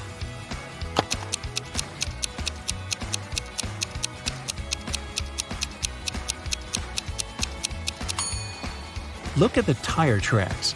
It's obvious that those left by the truck go over the ones left by the car. It means the truck couldn't have cut the smaller car off, and its driver is lying. Several police officers were called to a hotel. One of the employees was found unconscious on the floor. The police checked the cameras to figure out what had happened. They didn't see the criminal, but now they had 3 suspects, all of them hotel guests. Sarah said, "I heard some noise, but I stayed in my room because I was scared." James told the police he had been outside. He was trying to catch a taxi to go sightseeing. And Damien said he had been sleeping at home at the time of the accident. Who is lying?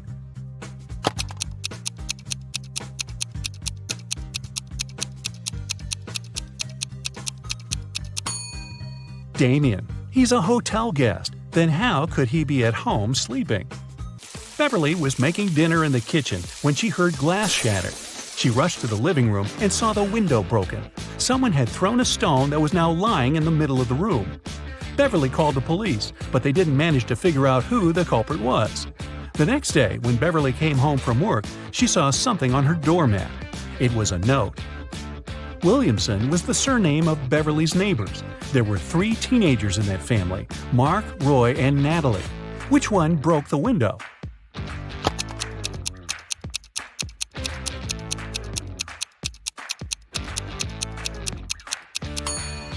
It was Mark. The note says, Williamson. Bruce owned a large store that sold expensive designer items. Recently, there have been several thefts there.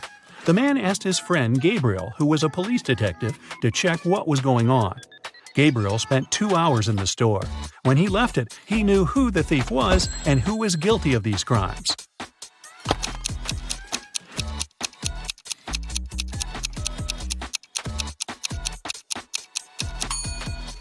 The thief was the detective himself. He easily stole a pair of costly sunglasses to prove that the store security was very bad. That's the reason for so many thefts. One of these young women has a dog. Can you tell which one?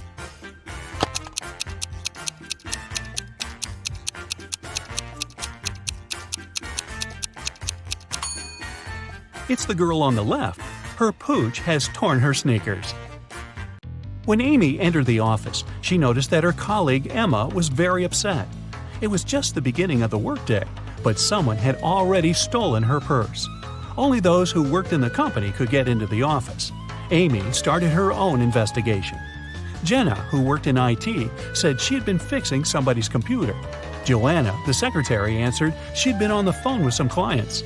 James, the sales manager, said, "I've been in a 3-hour-long meeting. I'm exhausted." Amy knew right away who had taken the purse. Can you figure it out?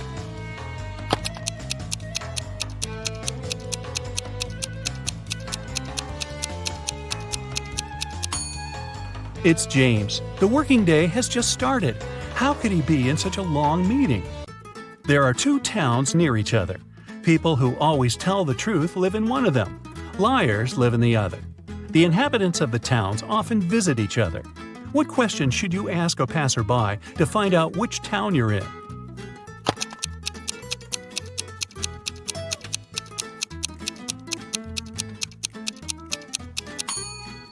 Ask them, "Are you a guest here?" If they answer yes, you're in the town of liars. If they say no, you're in the town where honest people live. When it's raining, the cat is either in the room or in the basement. When the cat is in the room, the mouse is in the burrow and the cheese is in the fridge. If the cheese is on the table and the cat is in the basement, the mouse is in the room. Right now, it's raining and the cheese is on the table. Where are the cat and the mouse?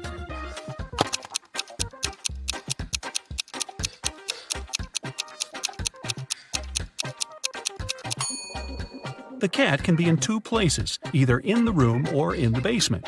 But at the moment, the cat can't be in the room because the cheese is not in the fridge, it's on the table.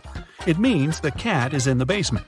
And since the cheese is on the table and the cat is in the basement, the mouse must be in the room. Dora was on her way to work. When she was passing by a dark alley, she heard a loud scream. The woman came a bit closer to check it out. Someone was shouting, "Help! Help me!" But as soon as Dora saw the alley, she immediately called the police and ran away. Why?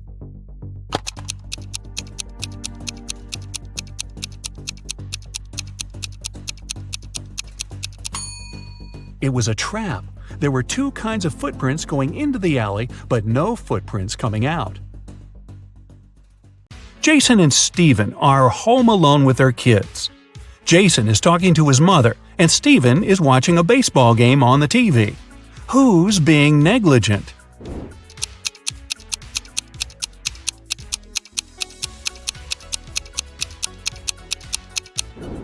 Jason. Although both babies might fall out the window and both dads should watch out, Jason's baby is on the higher floor. Whoops. Mila and Gregor cook dinner for their kids. Which one of them is, the most confused?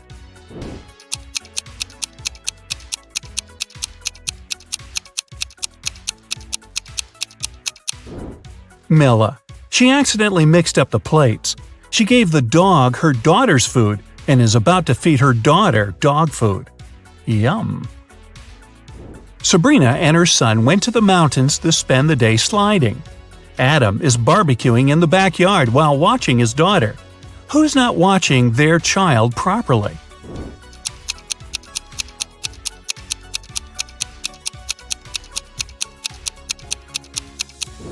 Sabrina. Her son is sliding right into a big hole in the ice.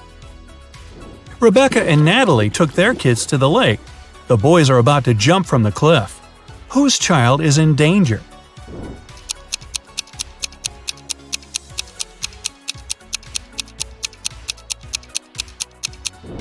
Natalie's. There's rocks under the cliff her son is about to jump from. Megan and Rachel were cleaning their kids' rooms. Rachel noticed her son's phone and decided to check it, and Rachel found her daughter's diary. Who's in trouble?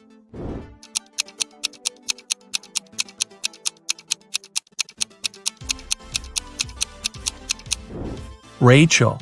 It's bad to read a child's personal things, but she's also going to be busted because her daughter is about to walk into the room. Mary and her son are spending time on the beach. Chris and his children are watching a TV. Which parent is doing something wrong?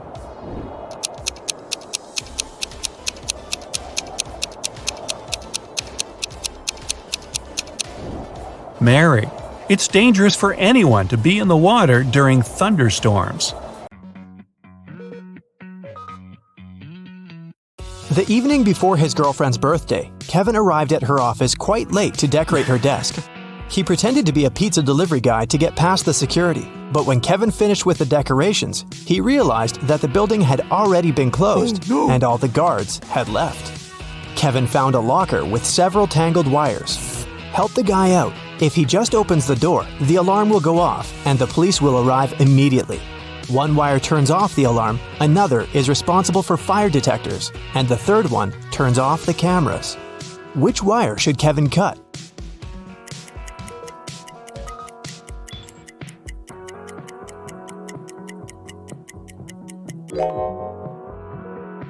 The green one.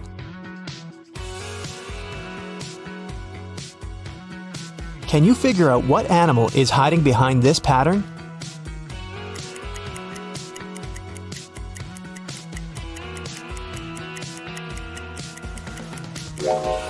That's right, it's a dog. Now, let's make this task a bit more complicated. What animal is hiding here?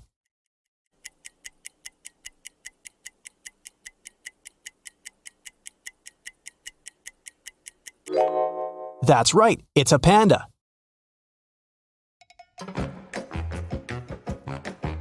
Police officers are chasing a thief who has just robbed a jewelry store, but he has managed to hide in a women's clothing store and put on a female outfit. Help the officers identify the robber among these women.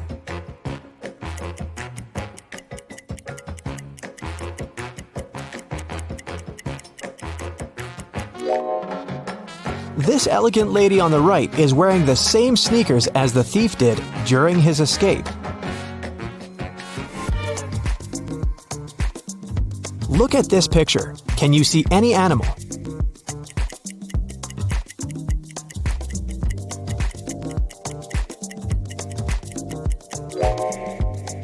It's a crocodile. Great job.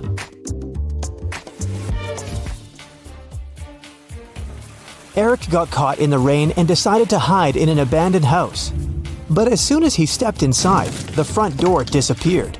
A mysterious voice said, "The only way to get out of here is to push open one of these doors."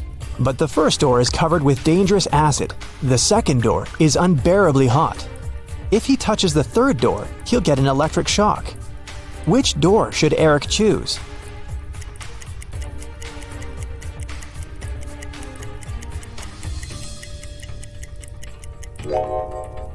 The guy needs to take off his rubber boots and put them on his hands. Then he can push the third door. Rubber will protect him from electricity. There are many different animals in this picture, but can you spot identical pairs?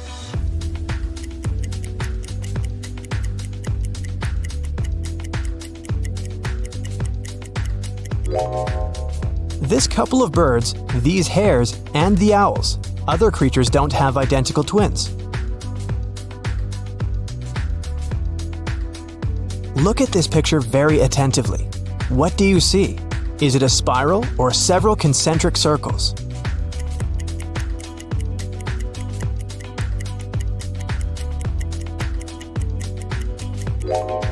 These are black and white concentric circles. You probably saw a spiral, but this is just an optical illusion. Try to squint your eyes or move your finger around any of the circles. Daniel came home after work and realized his house had been burgled. The police suggested that the robbery probably took place around lunchtime. The officers questioned 4 ladies who lived next door. All of them told the police that they had had a road trip together. They had to stop to change a flat tire on their way back from another city, so they got home late at night. But then, the police officer decided to interrogate the ladies separately in different rooms. They heard their answers and arrested them immediately. What question did the officers ask?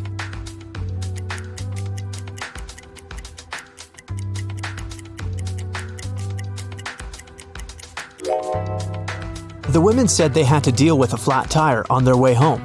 When the officers questioned each of them separately, they asked each lady which tire had been damaged, and their answers didn't match.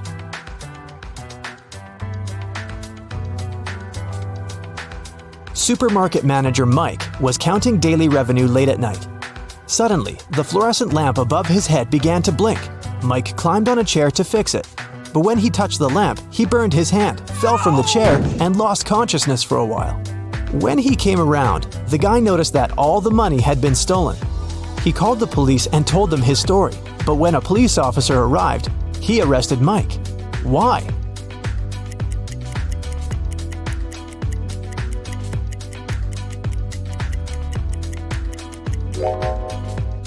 Unlike other light bulbs, fluorescent lamps don't heat up. Mike couldn't burn his hand. This means he's lying. Let's test your spatial reasoning. Look at this pyramid. Can you figure out how it looks from above?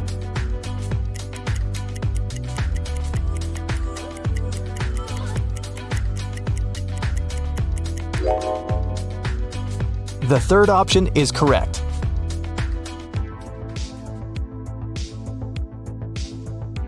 What about this figure?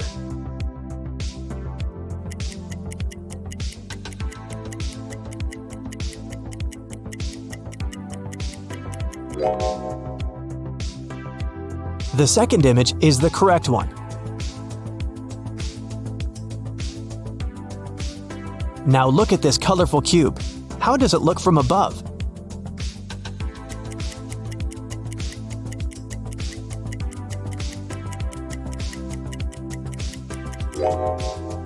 The fourth variant is correct.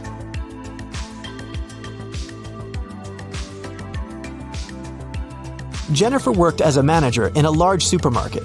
One morning, she received a strange text message. "There's a thief among your customers. Beware." Jennifer ran out of her office and saw 3 people who looked suspicious. Can you find a thief among them?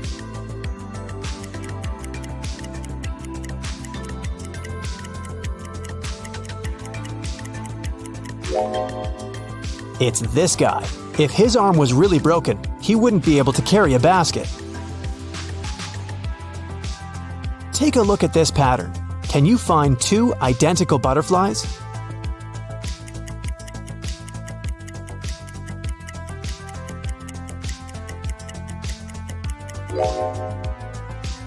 They're over there. Relax and take a look at these pictures. Choose the lighthouse you like most. This simple test will help you discover some of your curious personality traits.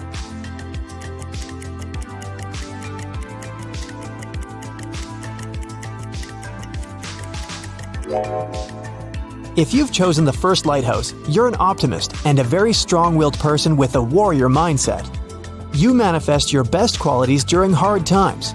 You have both confidence and power, and generously share your light with those around you. The second choice is the choice of warm and lighthearted individuals. People feel comfortable and safe around you. You're so cute that it's simply impossible to stay angry at you. You overcome difficulties using the power of love. You believe in yourself and in other people, and they feel your support even from a distance. If you've picked the third lighthouse, you're a very grounded and practical person. You rely on your own strength and prefer hard and honest work. But keep in mind that asking for help is not a crime. And if you like the fourth lighthouse, you're a very passionate and creative person. Your emotional intelligence is exceptionally high. Sometimes the world around you can make you feel overwhelmed. Expressing your emotions through journaling and art will help you reach inner balance. Can you find two similar dogs?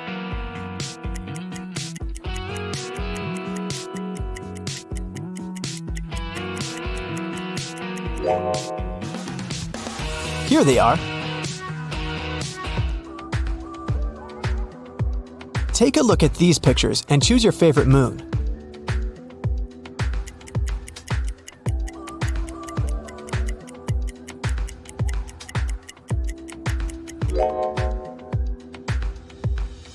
If you've chosen moon number 1, you're a very independent person. You might feel guilty when you ask for help. That's why you prefer solving problems on your own. But does it make you happy and fulfilled? If you've opted for moon number 2, you live in the moment and chase joy and adventure. But deep down, you might be suppressing the desire for a stable life. Maybe it's time to admit that you're tired of your lifestyle and accept your true needs. If your choice is number 3, you're a natural leader. You're talented, smart, and passionate. Unfortunately, subconsciously, you try to block your desire for freedom and independence. It might help if you ask yourself, what responsibilities really bring me joy? And the fourth option is the choice of a very picky person. You're very smart and loyal, but you're not ready to open your heart to anyone. People might think that you're very vulnerable and shy.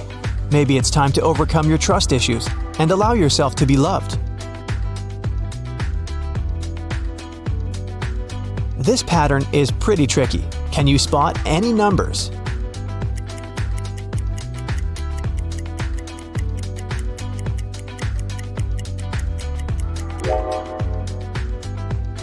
It's 82,175. Can you spot any numbers hidden in these symbols?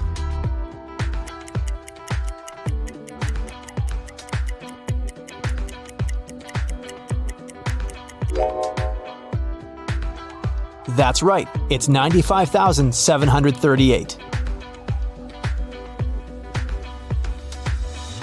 Rachel was lying on the bank of a mountain river. Suddenly, a stranger ran up to her and grabbed her bag. Then he jumped into the water and disappeared. Rachel couldn't swim, so she called a police officer. When Rachel finished telling her story, the thief was already on the other side of the river. But the officer called Rachel a liar. Why?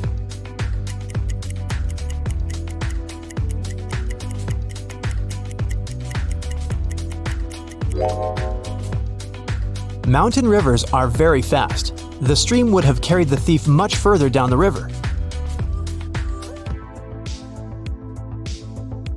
Look at this picture very attentively and find two identical giraffes.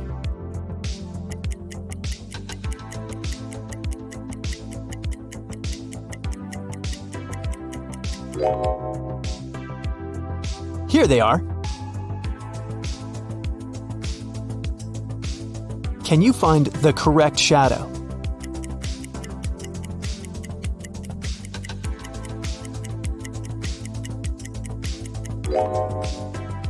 It's over there. Look at these pictures very attentively. Can you spot 5 differences?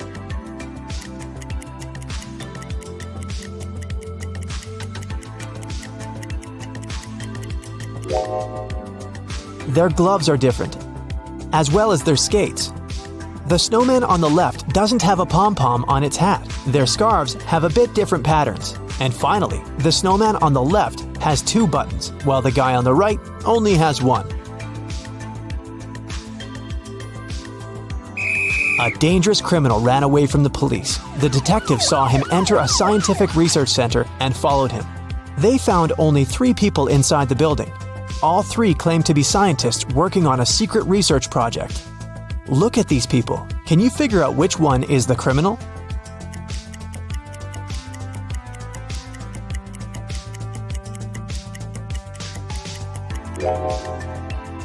Each of these scientists has a badge with a photo on their lab coat, and only this guy's photo doesn't match his face, so he's probably the criminal. A strange accident happened during the Olympic Games. Unknown sources claimed that instead of a real athlete, one of the countries had sent a robot to the running competition. Take a look at these 2 athletes' shoe prints. Can you figure out which prints belong to a robot?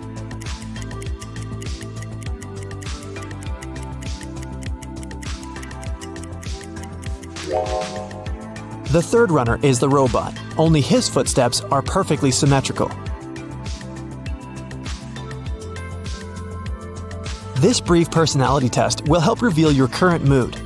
Take a look at these pictures. Choose the one which attracts you most of all.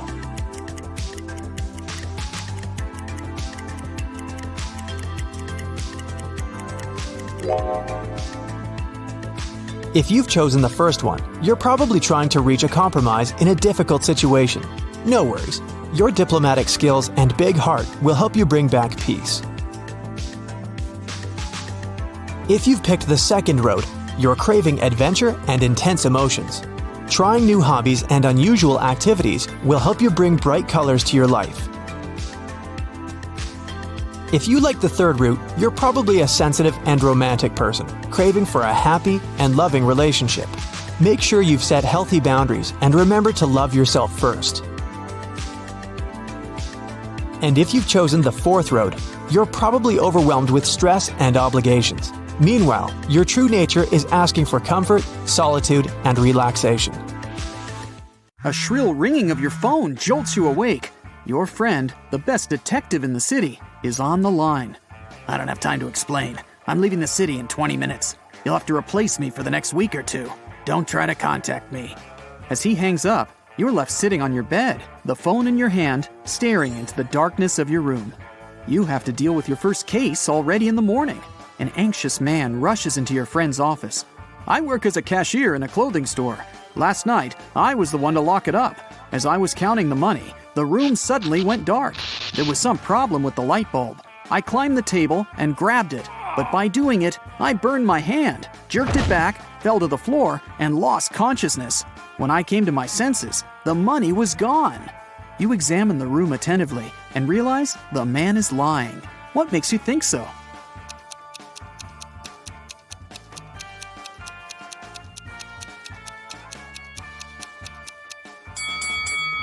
The light bulb the cashier told you about is an LED one.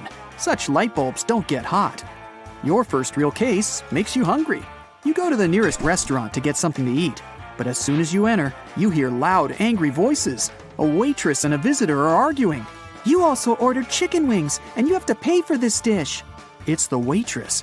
The visitor looks tired and sleepy. But I didn't. I haven't been here longer than an hour. Yes, I did doze off, but it doesn't mean I don't remember my order. You can't help but step in. You know very well that this man couldn't have ordered chicken wings, you say. How did you figure it out?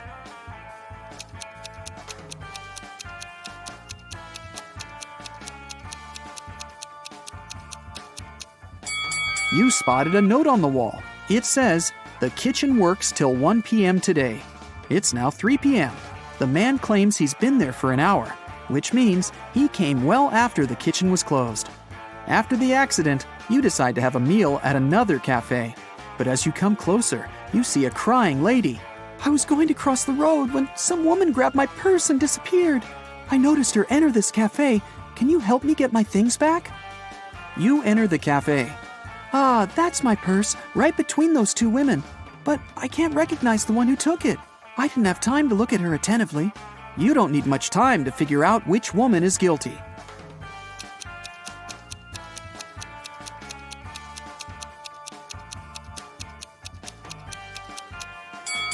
It's the one on the left. The woman on the right has her left arm in a cast. If she had taken the purse, she'd have put it on the right side of herself. After such an eventful day, you're exhausted. You fall asleep as soon as your head touches the pillow. But you get woken up just a few hours later. Another day, another case. Oh, you're finally here. A man tied to a chair looks happy. Someone broke into my house this night, tied me, and stole all our valuables. Our mailman came early in the morning to deliver newspapers. He must have heard me shouting for help and called the police. Luckily, all our stuff was insured. But I hope to deal with this problem before my wife finds out about this. You arrest the man for attempting insurance fraud. Why?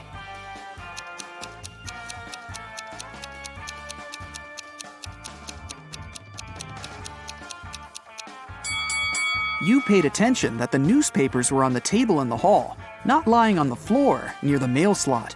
Someone must have put them there. It could only be the house owner or his wife, who was an accomplice.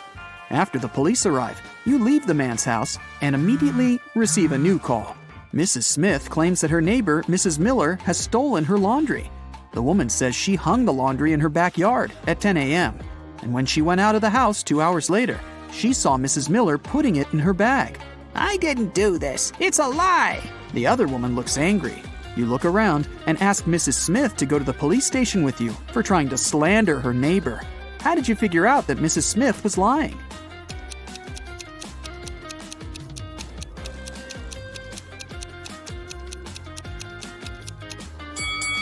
It's freezing outside, and there's snow on the roofs.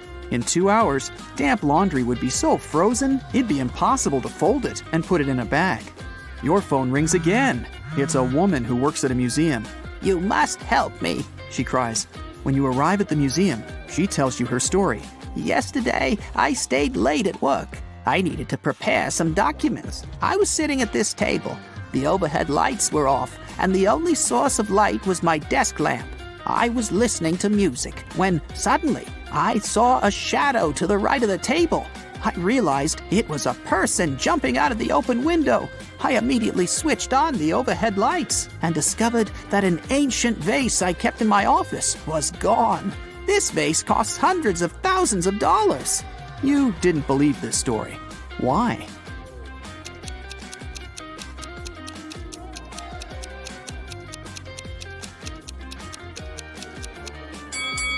If the only source of light had been a desk lamp standing in front of the woman, she wouldn't have noticed a shadow to the right of the table.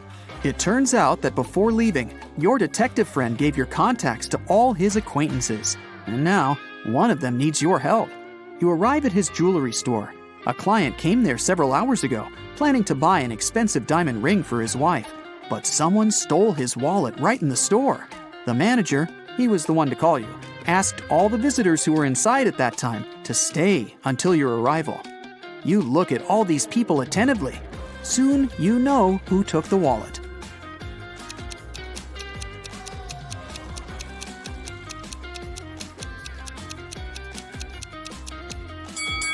It's the man in the middle. He has a bandage on his right arm, but it's wrapped over the sleeve of his jacket, not hidden under it, like a real bandage would be.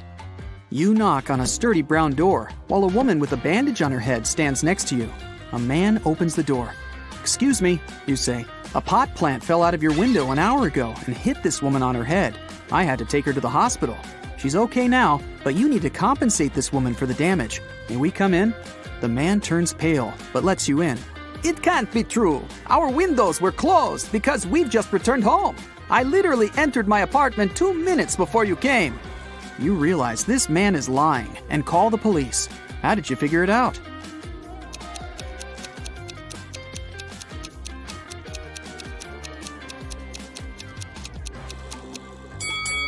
You spotted a pan with boiling water in the kitchen. If the man had indeed come home just a few minutes ago, the water wouldn't have had enough time to start boiling. Now, it's your friend who needs help. She owns a grocery store. A gust of wind blew a $100 bill out of her hands, and the money seems to have vanished into thin air. Your friend thinks it was one of the customers who took the bill, but no one wants to admit stealing the money. You ask all visitors to go to your friend's office when a woman speaks up. It's incredible to be accused of theft. Here, you can check my bags right now. Please, just come with me to the office. We'll figure it out there, you say. After the woman refuses to follow you, you call the police. Why?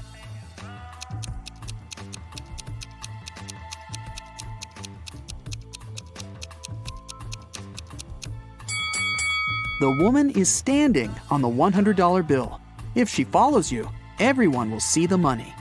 The next morning, rainy and gloomy, you get your next case. To investigate it, you need to visit the office of a large international company. Rebecca, the girl who called you, works there. She says, "I've just come back from brunch and discovered that someone had knocked our HR manager out just an hour ago." You question the people who were in the office at that time. Laura is an applicant. She says she was a bit angry with the HR manager. He made her wait well past her appointment time. And still, The girl says, I would never hit another person. I'm also too weak to do it. Gary, who works in the marketing department, claims he hasn't seen the HR manager since he arrived at work. He was in a meeting from the very morning till lunchtime. Jacob from Research and Development tells you he rode his bike to a coffee shop to get his cappuccino. He's just come back. You immediately realize who hit the HR manager.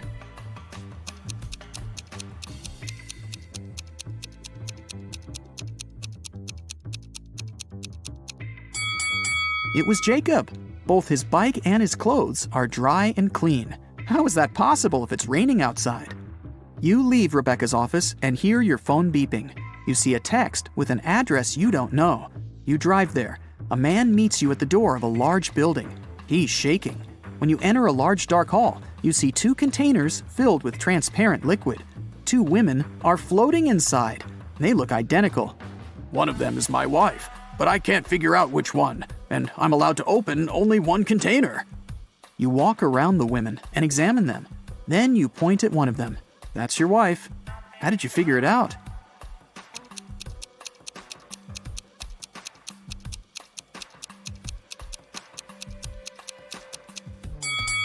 The man's name is Mark. It's written on his biker jacket. His wife is the woman with the letter M tattooed on her arm. Your phone beeps again. You look at it and see a message. It's from your detective friend. There's just one word on the screen. Help! But that's already another story.